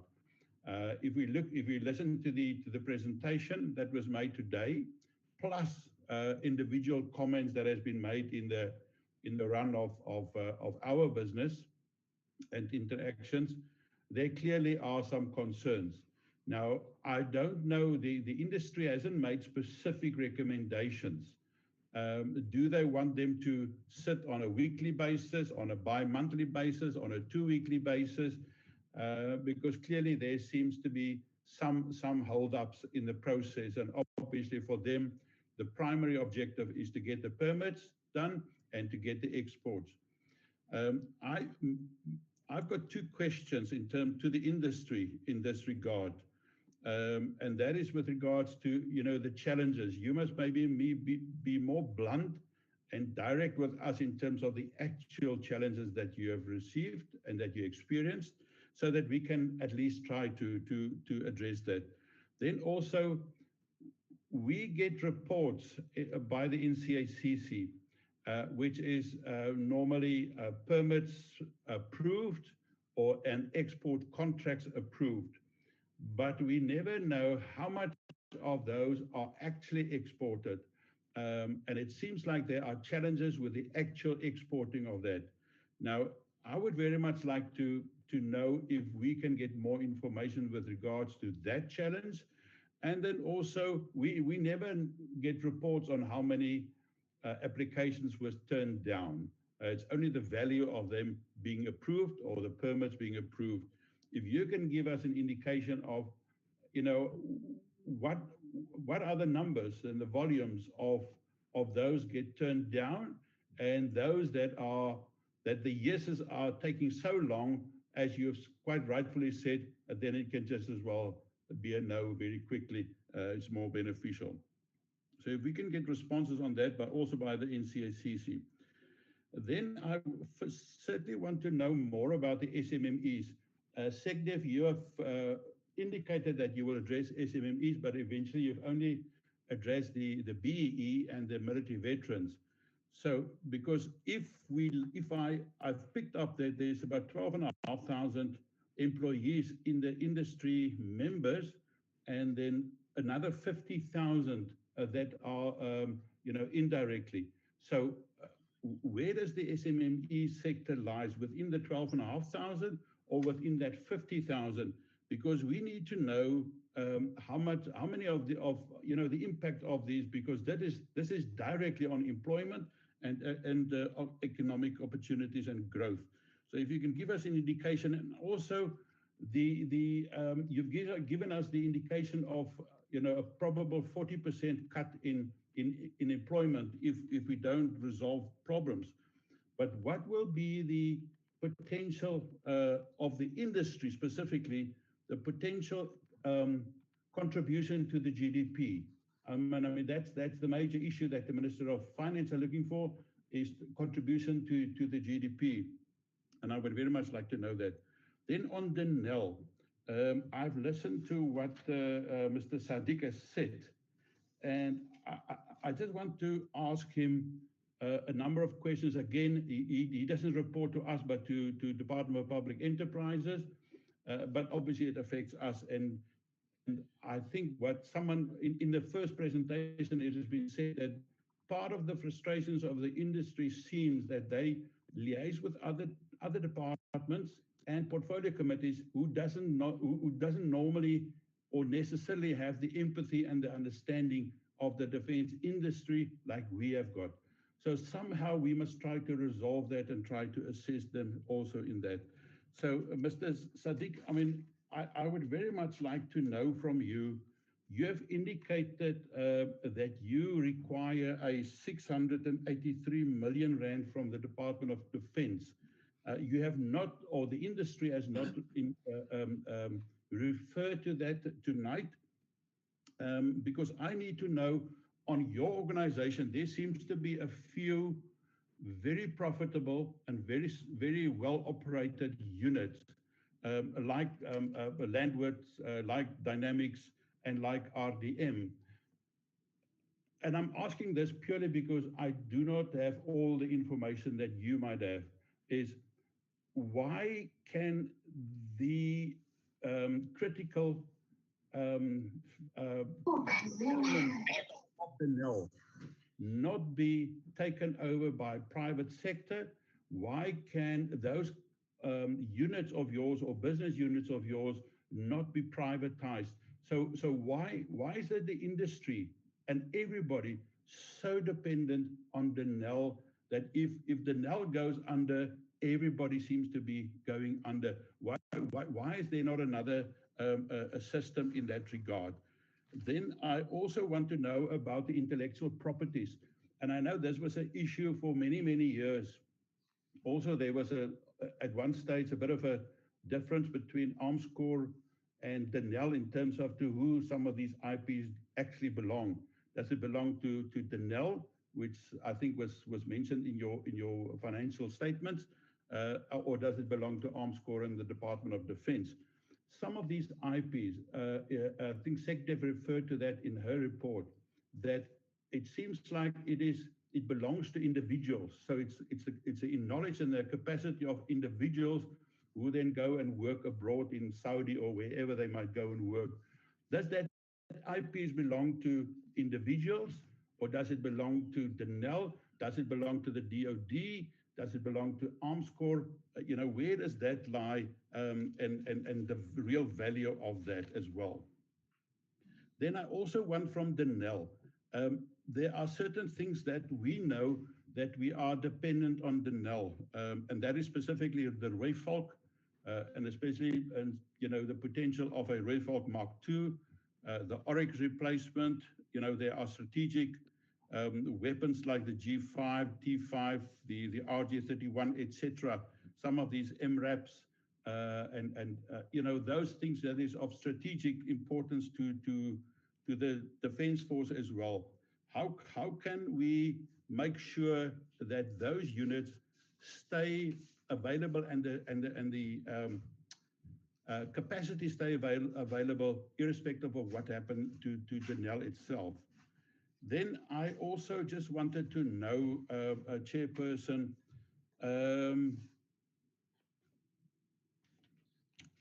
when the SecDef has referred to doing business with military veterans and the industry doing business with military or companies that has got military veterans, do they have a separate database, or do they work with a database of the Department of Military Veterans?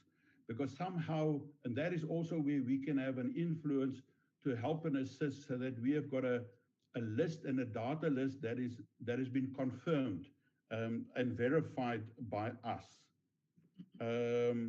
Chairperson, then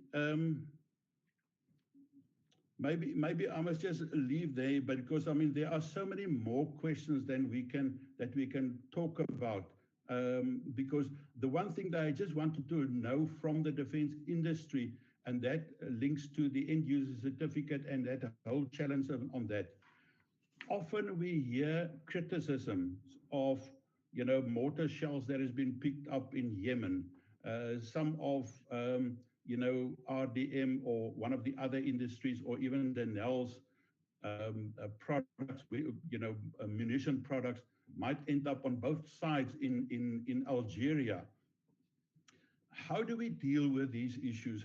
What do you do as the industry to make sure that we don't sit in a situation, and the NCACC sit in a situation, that they are confronted by maybe facts, maybe some activists around the world, even in South Africa, that confront us by implying that some of these United Nations regulations and resolutions are being transgressed, most probably.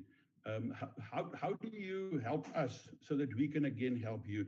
And then finally, to the industry specifically, what do you require from us? How do you want us to help you so that we can see the industry prosper, but that specifically that we can see that the Defence Force will be sustainable? On that matter, on the sustainability of the Defence Force, are you only basing your, the Defence Force as the client? Do you only base that on what they have said that they want? And we know that National Treasury is reluctant to provide the funding for that. Or have you come up with a redesigned model of what you can offer to the South African Defence Force and the DoD about a product development of alternative products or better alternatives, or way of providing these so that they can be in a better position to comply with the Constitution in terms of integrity of our country, but also how all of that can assist you as an industry to be more sustainable and more profitable and more strategic of benefit to the South Africa as well. Thank you, Chairperson. Thank you so much. And I see the hand of Kenny Mutsomai. Thanks, Chairperson. Chairperson, is dark here. We have a heavy rain here in Mohale City. Chairperson, I have a problem. Usually when the department is representing the military veteran and the South African National Defence Force, they always mention the military veteran. But my problem is one: the military veteran. There's something wrong with the way you've positioned your screen. I can only see the chest and not the face. Yeah, because we don't have a light. Okay. I've used the generator. Just switch off the video then. Okay. Yeah, at least you'll even be more clearer. Yeah, Chairperson, ke re bothata ba ka buiwane ha re bua ka masole ka department South African National Defence Force re-include a whole military veteran. My military veteran, how anything in by benefit, even though department they declare charity, you to some military veteran. In terms of military veteran by a benefit, go at clinicing, go 1 million or this sick pay. And how to shebella military veteran, Baba provide according to Marhabana dipete, Habana di point, Shikibutat, Ntokbato King about yet and the military veteran, they must benefit something so that they can stand for themselves. Although Shebella, when I do it, Halana Queen, like Otolore local training, the municipality, Konale, Mr. Long given a benefit to the military veteran because we can use those military veterans, like Hogata, the trainer, Hogata, the town, the criminal Bobongat, Bobo, they are well armed. Why we don't use the military veteran? Because most of them, that the generals who are the military, they're the military veteran, the captains, Baba said, why don't we use these people? Because always Haribua, South African National Defence Force, re-include the military veteran, but they benefit nothing. I thank you, Chairperson. Thank you so much. All right. Let me invite, I'll start with you, Mr. Ndlovu from AMD, just to check if you have anything to say. I'll go to Dinel, go to Jele, and I would also want to call in Advocate Bada from AMSCO, and then end with the Secretary for Defense. In that order, please. Thank you, Chairperson, for the opportunity. With regards to the questions that have been raised, particularly by Honorable Member Mare, I will touch on a few of them. The ones relating to turned down applications and export permits, approved and not approved, I will leave that to Advocate Jele. Because that information sits with him. The challenge from where we are sitting is that the industry in which we are in, information is shared on a need-to-know basis. So before companies can enter into contractual agreements with their potential customers, they sign a non-disclosure. So that information is only disclosed with the relevant government authorities.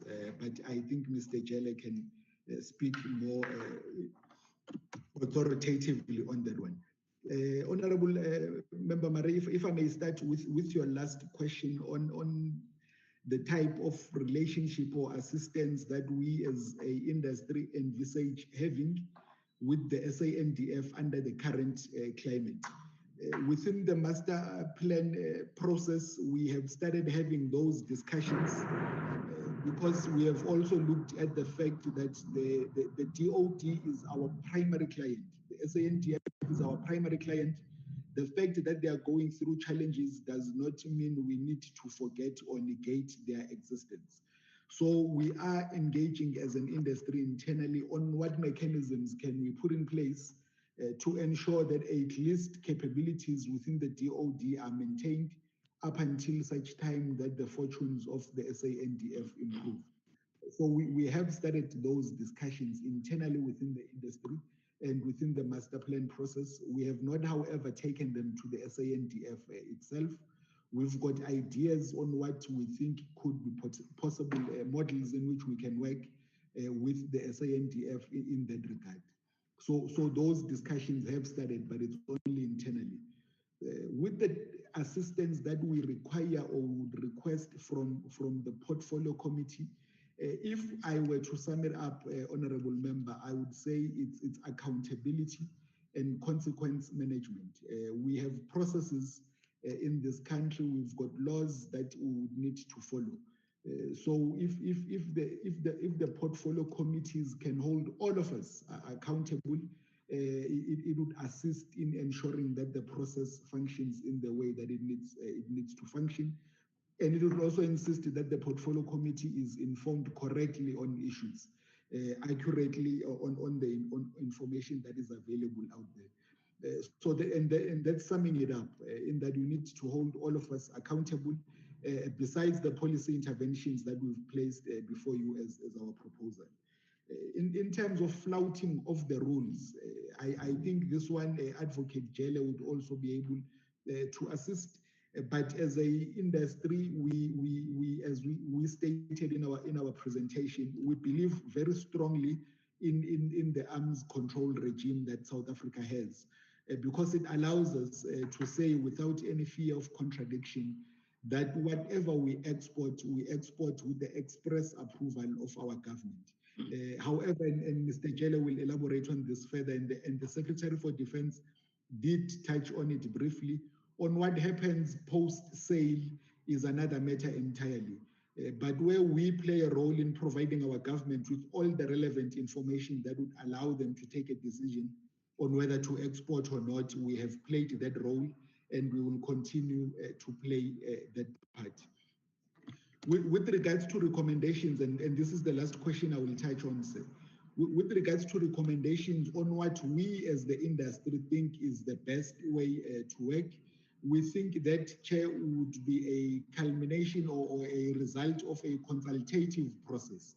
So we are open to engaging not only the DCAC, but all the relevant stakeholders in coming up with the best model in which South Africa can be able to function and compete, provided that whichever system we put in place has predictability and reliability.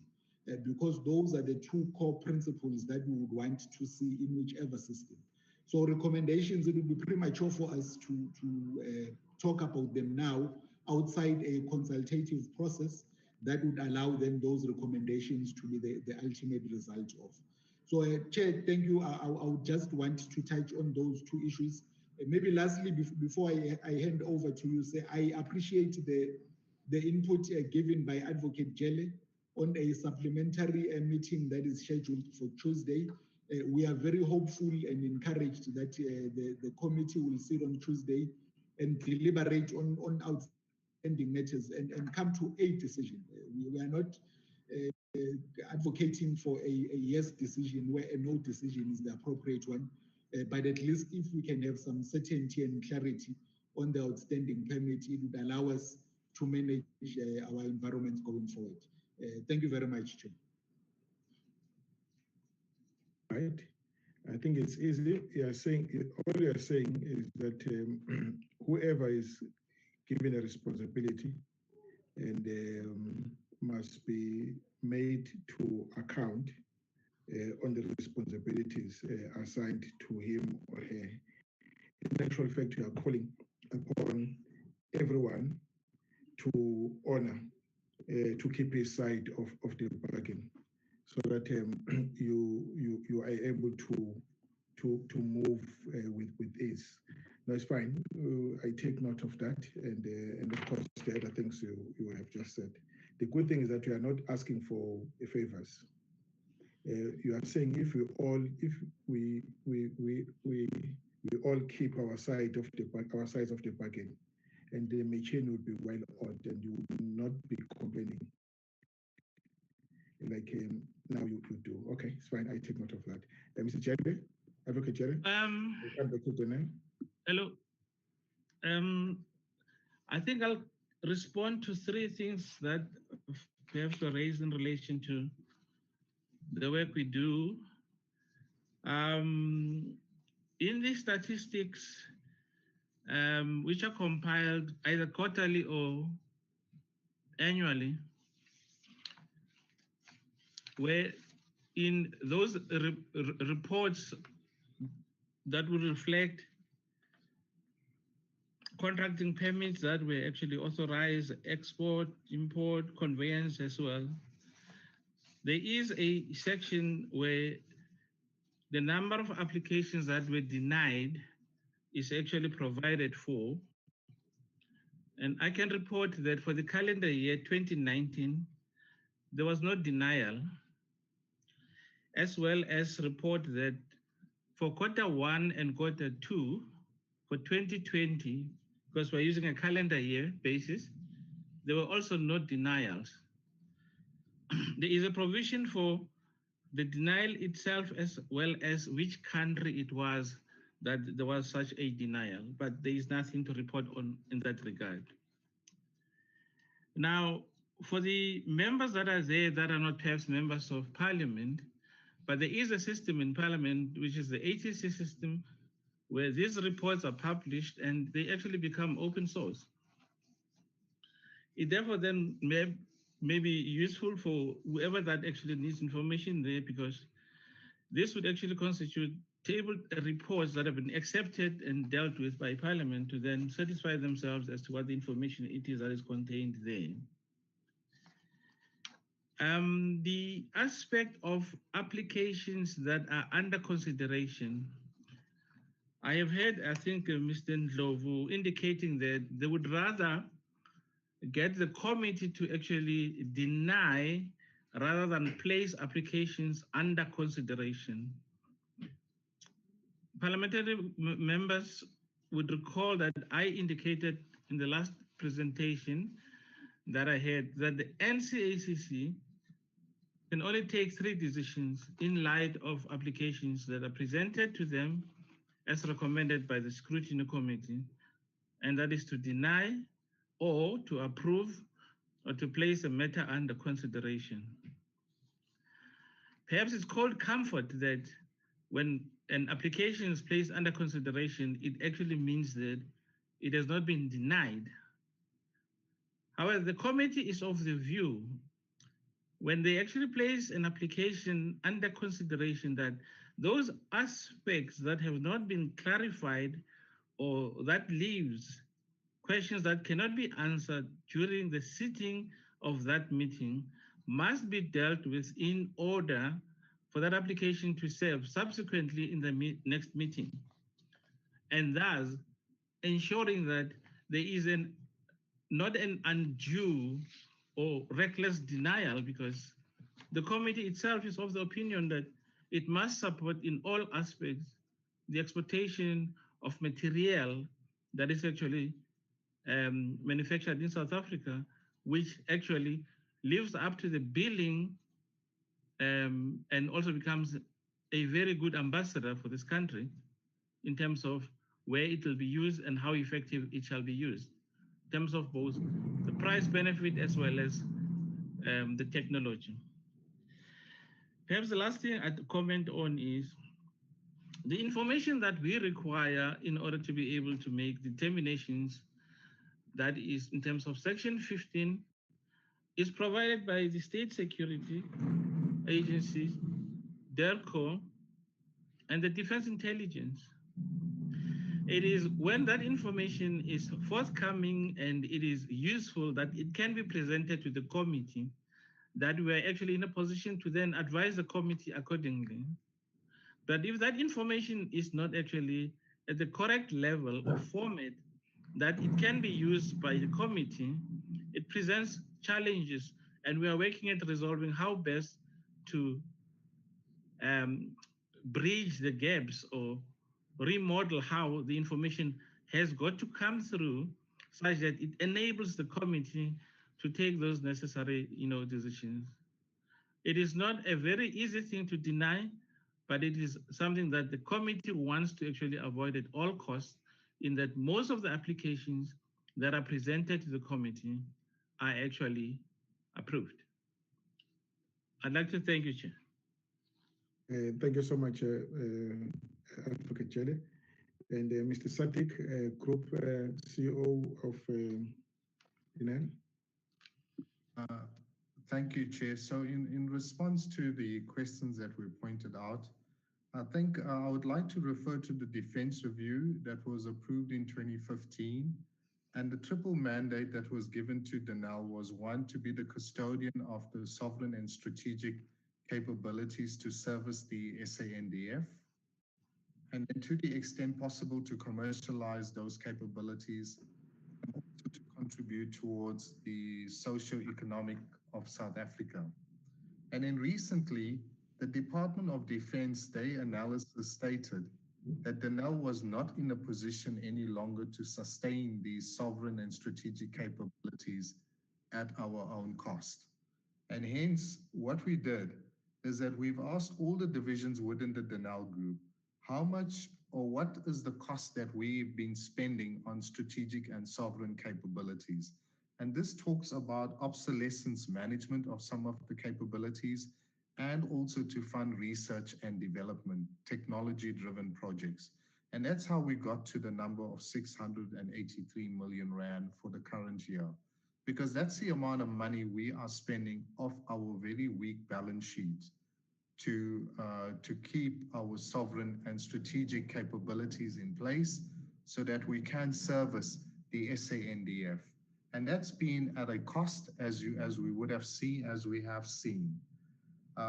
And the point that was made earlier on around the turnover of our engineers, particularly in the missile division, you know, many of them who left us, the non-payment of salaries or partial payment of salaries was really the straw that broke the camel's back.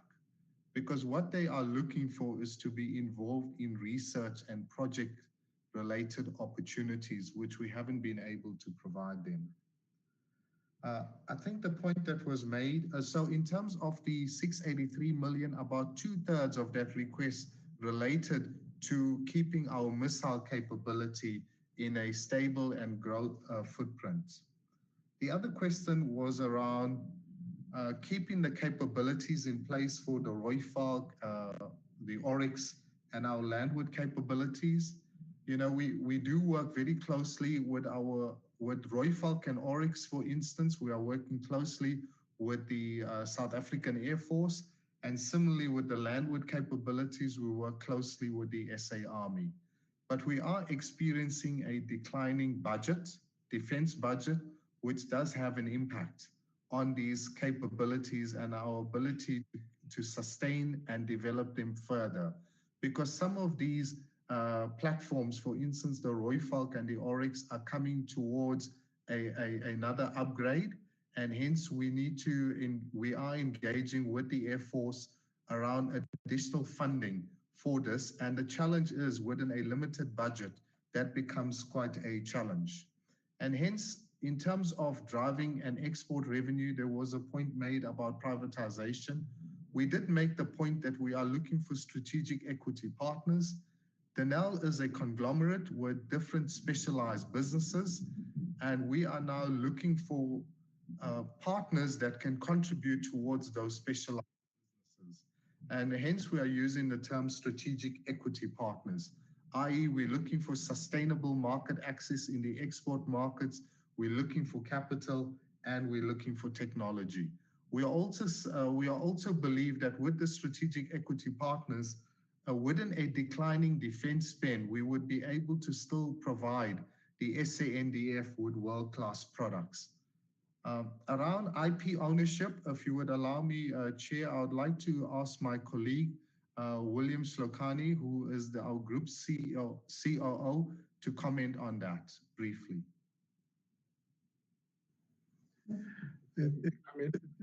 Thank you very much. William, yes, Chair. William in here, Chair. Thank you very much, Talib. Good evening, members.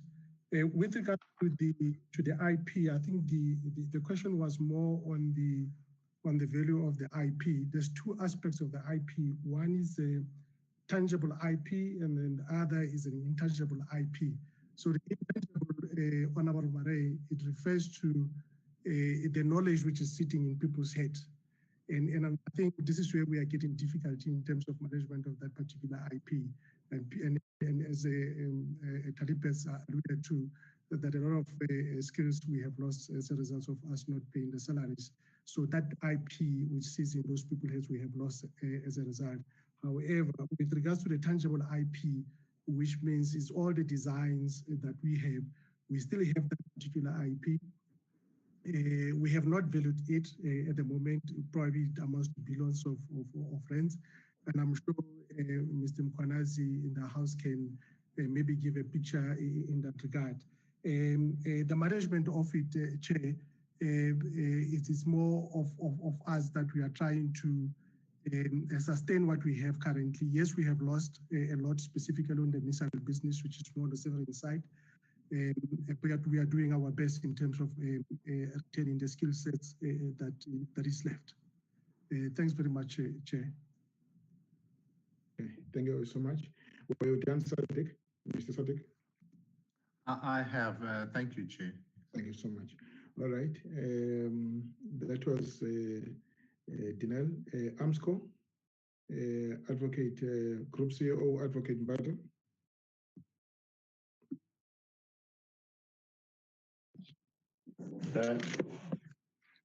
Thanks, Chair. Perhaps I'll first deal with the issue of the IP. I think insofar as IP utilization is concerned, we have a policy framework as AMSCO, and I think it's very favorable.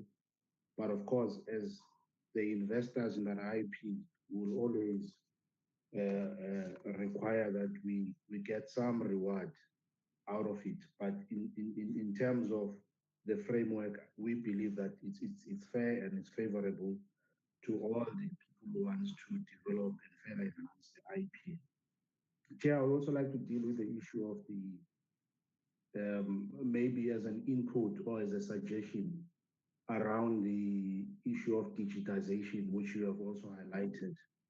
I must indicate that with the first recipients or first point of call with the industry insofar as the EUC's administration process is concerned. And we've developed call it an in-house, an open source solution, how we process and track those applications, making sure that before we then forward the applications to DCAC, that all what needs to be submitted and all the boxes are ticked. That solution was developed in-house with the help of an external service provider. It's an open source solution. All I'm trying to say, Chair, it didn't really cost us much. I'm sure it's something that jointly myself and the SecDev we will take it out offline and make sure that we work towards that. We've got very capable skills internally, and it's our view that it's doable, Chair. I must, on behalf of AMSCO, Chair. I'm happy with that. I thought so too. Yes, Chair. No. I'm sure we can do it. Chair, in terms of the presentations of today, Chair, I think we firstly thank you very much for inviting us. I mean, the focus was broadly, and there were two presentations, mainly focusing on the DOD as well as the defense. But I think we find ourselves, I mean, we are always in the middle and making sure that we support the Department of Defense. Simultaneously, we make sure that we support the industry, Chair.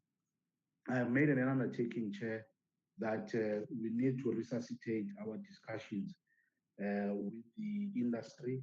I think their sentiments will resonate with them, Chair. And I think it's our firm view that the situation is getting worse out there, Chair. The picture is getting, bleak and by day. And it's our concerted view as well that, our political principals, the portfolio committee, the executive really needs to seriously consider this issue and prioritize it, Chair, in the interest of our government, in the interest of our state, Chair, as well as our Department of Defense, Chair. It's always difficult, Chair, to say, whilst you know the picture that your parent is not getting much, but you come with demands. And it's becomes quite a challenge for a child, because we know the picture that DOD is faced with budgetary constraints, but at the same time, there is a level of performance. But now the industry is not supported. As such, they are not performing, and the money is not flowing. So I think these are the issues we really, I think, seriously, along the lines of what you will have in other forums, Chair, in NetLeg. We almost need our own NetLeg where we have at the highest level, from a political level, from AMSCO, who plays that role on behalf of government, as well as the industry.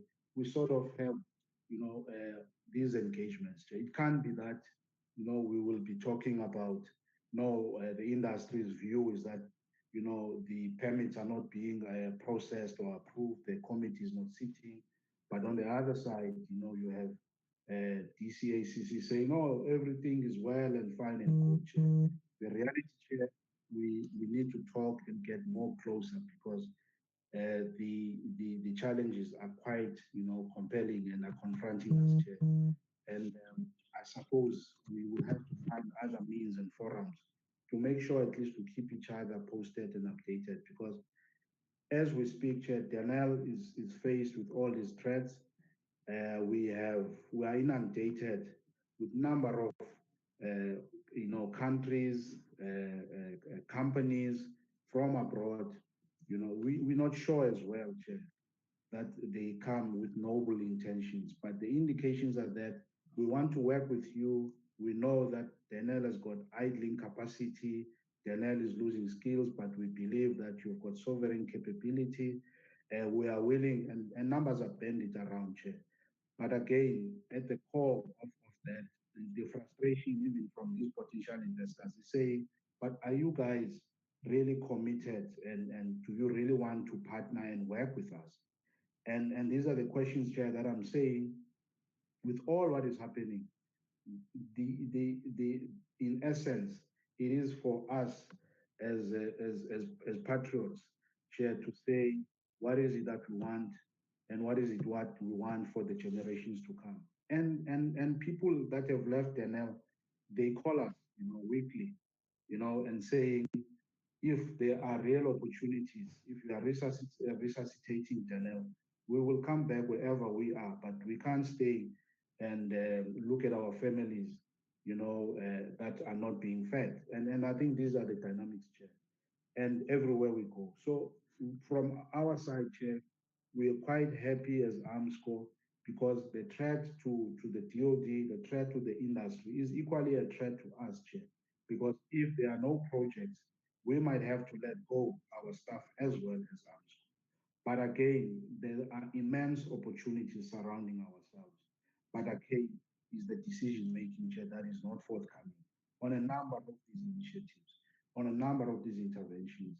And I'm sure, Chair, if we could actually, sing on the same hymn sheet as government, as the industry, as labor, as all other stakeholders, there's quite a lot, Chair, of opportunities that are there. And there are some countries or companies rather, in certain countries, who then unsolicitedly approaches us and say, you know what, we want to work with you. In our company where we operate, it will only take 2 key people. They will make decisions. We're a company of 3 or 4 people, and we want to invest. And the numbers in billions, Chair, USDs are being mentioned. So, Chair, all I'm trying to say, yes, I think now, we've been talking about these issues, and everyone knows what are the issues confronting the industry, confronting the DOD, and I think it's time now we put the talk into action, Chair, and we start doing what is expected of us as the leaders of society. Those will be my inputs, Chair. Thank you so much. Before I call the SecDef, let me take this one hand so that we draw we move to the end of the meeting. Honorable Ntembu. Thank you very much, Honorable Chair. Greetings to you and all members. I'm sorry to drag you back. Actually, no, there's no problem. I was going to take another round of questions, but in view of time, I will limit it to you and any other urgent question before I ask the secretary to close. You are fine, Honorable Tim. Okay, thank you very much. Actually, my question is directed to Mr. Ndlovu. He did mention that the industry has 72 members, of which they are there voluntarily. If he may elaborate on that one, and also indicate how many female members and male members. Thank you. Thank you so much. Any other quick urgent question that cannot wait? I'm going to propose that we have another round of discussion. Before we get another round of discussion with the industry, we need to meet on our own and digest the information that has been placed on the table, and then decide what we need to do, because we can't leave the situation like this. Once the matters raised raised again, but each time I'm being told that the situation is under control and these problems are being attended. But when they are being raised again, and these people are in business, and they require a government to function business-like. And as soon as the government, starts to, impede the speed, then we get the problems that the colleagues are raising right now. Let me just take these ends, and I will take Honorable Mage, and then take Trevor. Trevor, I will take you. Maybe let me just check who else is there. And yes, you will come before the secretary, Trevor. And let me just take Jerome now, being the last person from our group. Thank you, Honorable. Thank you very much, Chairperson. It's rather very disappointing when you find that the industry is not being supported by things like its recess, the ministers are not meeting. I mean, maybe in some other countries, if you mention such a thing as an impediment to the industry, they might be very surprised. It somehow shows a lack of understanding of the industry itself. I mean, we're talking about employment. We're talking about Forex. We're talking about a lot of things within the industry. And one presenter there even mentioned that in Cameroon and North and Western Africa, European presidents or prime ministers physically go to those countries, and when they leave there, they are ambassadors. They do this in the countries where they are deployed. That's correct, and we've got DERCO there, and it's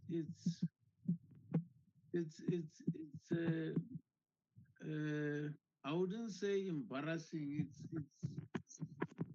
It's a hard whatever term it is. I mean, such things, I should think maybe the industry would expect us as Parliament to do something about such things.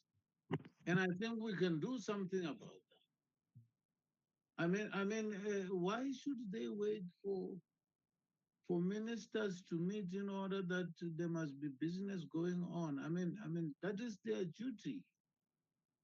And I think maybe as a committee, we need to do something about this. Totally unacceptable.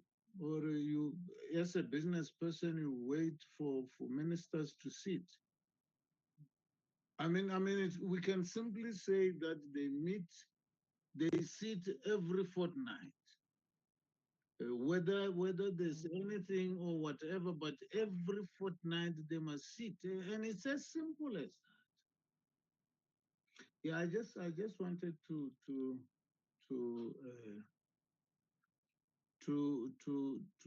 emphasize that point. It's rather very disappointing. Thank you, Chairperson. Thank you so much. I agree with you. And I think there's a point you raised. The industry expects us to do something because what they are exposed to is totally unacceptable. And I can't emphasize it better than you have done it. And I think we need to, like I said, we need to meet on our own, reflect on these matters, and then come up with proposals that will,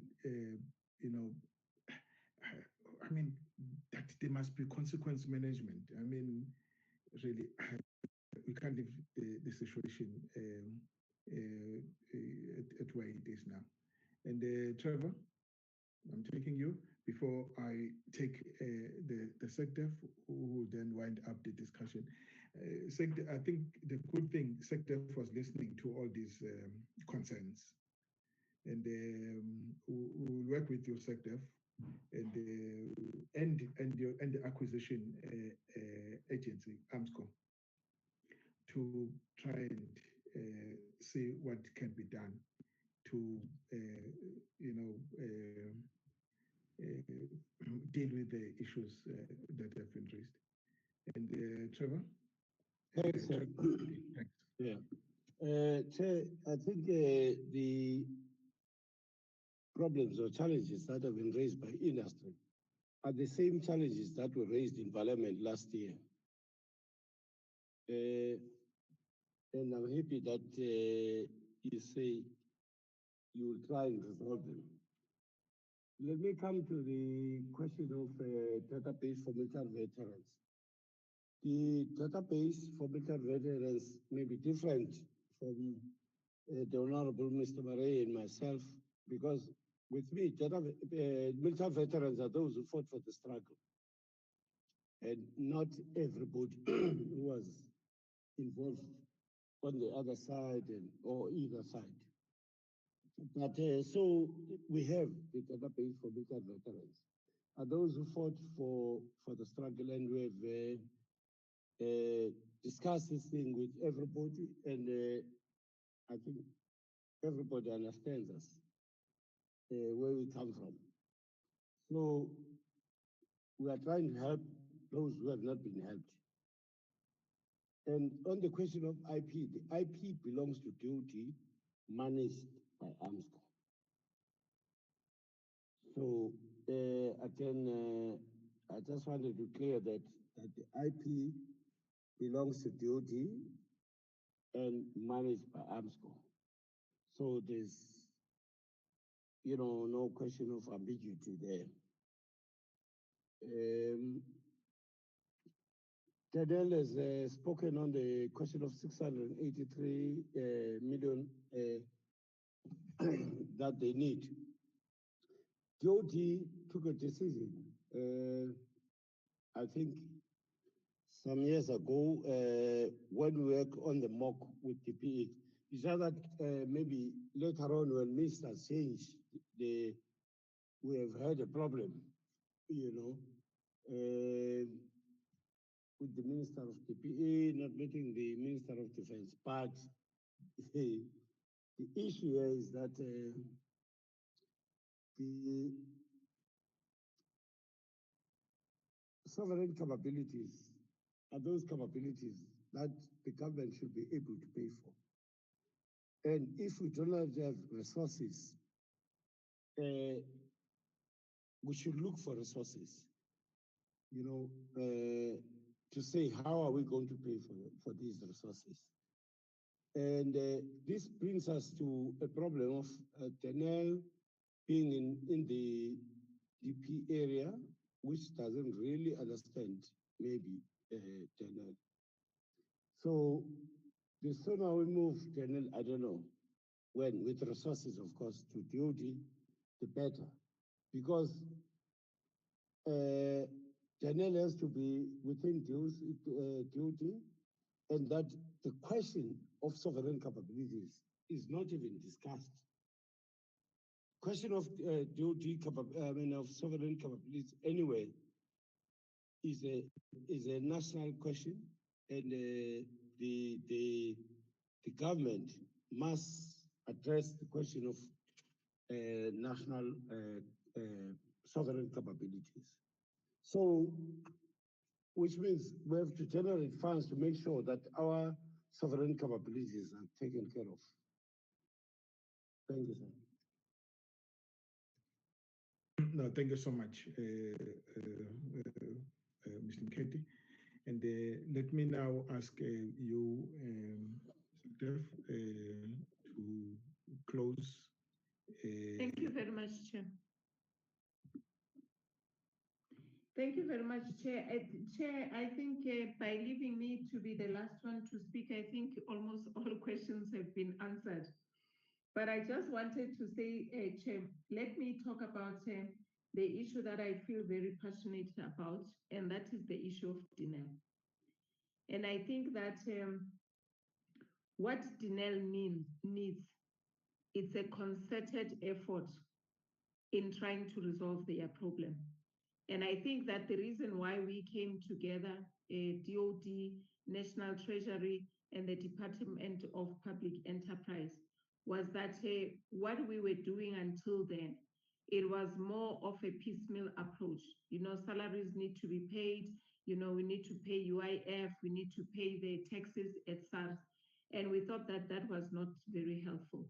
What we do know at this point in time is that a lot of us in government are ready to throw our weight behind denial. And I think that our cry, I think to the portfolio committee, is just to understand how dire the situation is. That if we don't think that it is important, the question would be, how can other countries, your Ghanas, your Uganda, and all those ones be coming up because they've seen the value in the defense industry? So I think that we really need to sit and think together very well as to how we can take this forward, because then it has been a little bit difficult. And I must say, Chairperson, that even the President has said that the Minister must come with proposals in terms of how we're going to resolve this thing.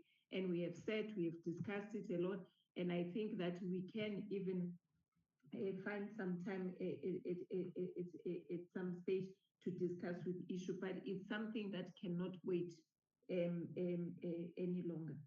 So, and also the point of convergence is that all of us feel that the defense industry of South Africa is in serious danger. So it requires that we all put in our efforts and do our bits that we can. There was a question, Chairperson, on the SMMEs.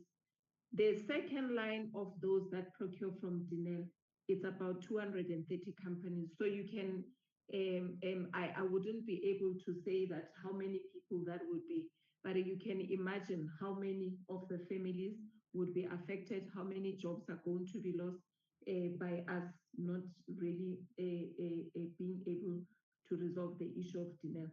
I agree, Chairperson, and I would like to take the CEO of AMSCO and indeed the industry. I want to take them up to say how can we also better capacitate our NCACC office, particularly when it comes to digitization. Chairperson, I think that right now, if I am in the defense industry, I must be able to sit in the comfort of my office, put in my application for import or export permit. Then those in defense who run the NCACC must, after the meetings, tell us when, what decisions have been taken, what is required of them, because we can do everything until we get to the point where we issue those export permits without actually us meeting. And it makes it convenient, and it provides also the ease of doing business. So I will take the CEO of AMSCO up and see what is there, and probably whatever they have maybe improve. But we'll also engage the bigger industry to see what is it that they are prepared to do, Chairperson, from our side. And then let me just also close, Chairperson, to say I have thoroughly enjoyed the meeting and also just having a proper insights into the industry. So I think that with all the role players that are here, the stakeholders tonight, it can only get better. There will be ups and downs, but if we work together, I think no challenges are insurmountable. We should be able to overcome that and see what it is that we can do. But also, Chairperson, I think one of the things that we have to begin to think about is that I remember some many years ago when I was a young intelligence officer, when we dealt with the issues of the NCACC, they say, is this country violating human rights? Is this country in a war? Is there a chance that these weapons will get to the end users? Now, even if we were to deny some of the countries because we feel that the weapons will end somewhere else, we have seen now that if we don't sell, they will go to others who want to sell. And those are the ones that will tell us that we shouldn't sell.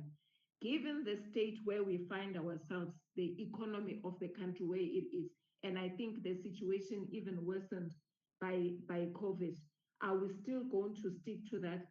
Or has the time come for us to also have economic considerations?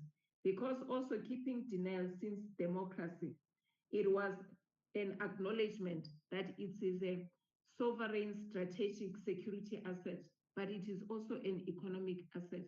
Because if that goes down, one shudders to think about how many jobs will be lost. So those would be my parting shot, Chairperson, that probably we need to bring to sharp focus the issue of national interest. Thank you, Chairperson. Thank you very much, I think that was the right point to end this meeting. And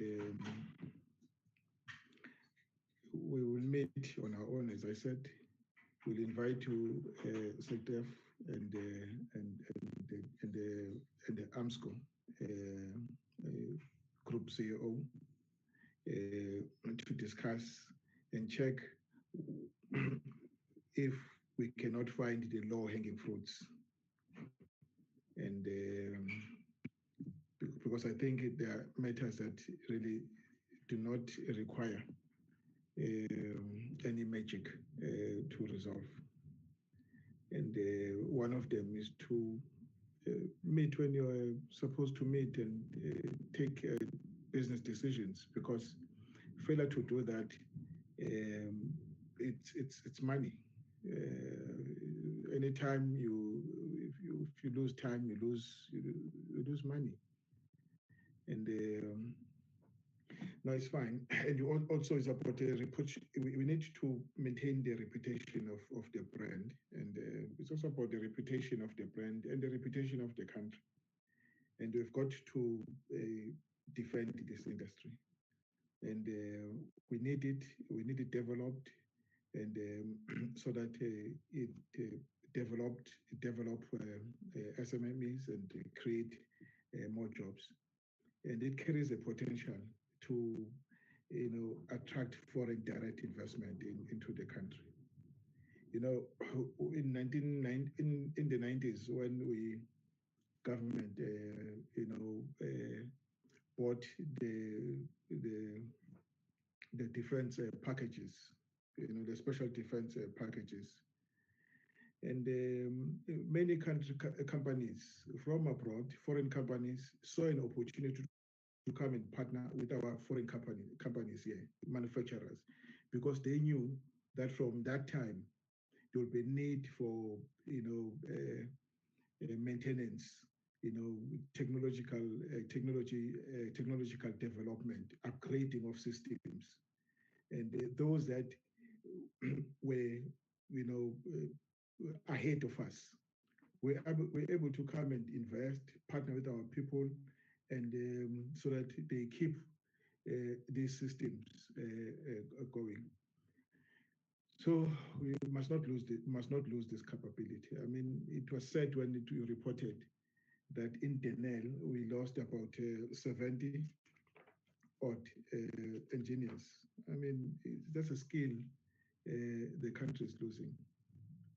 And very soon these people will be employed by our own competitors, and they grow their industries, and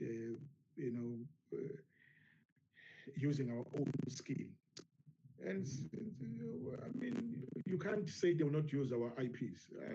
Look, remember when these companies have partnered with the local companies, they have access to the IPs, and they may actually use the IPs back in their own countries and start to build things that we had the comparative advantage as a country.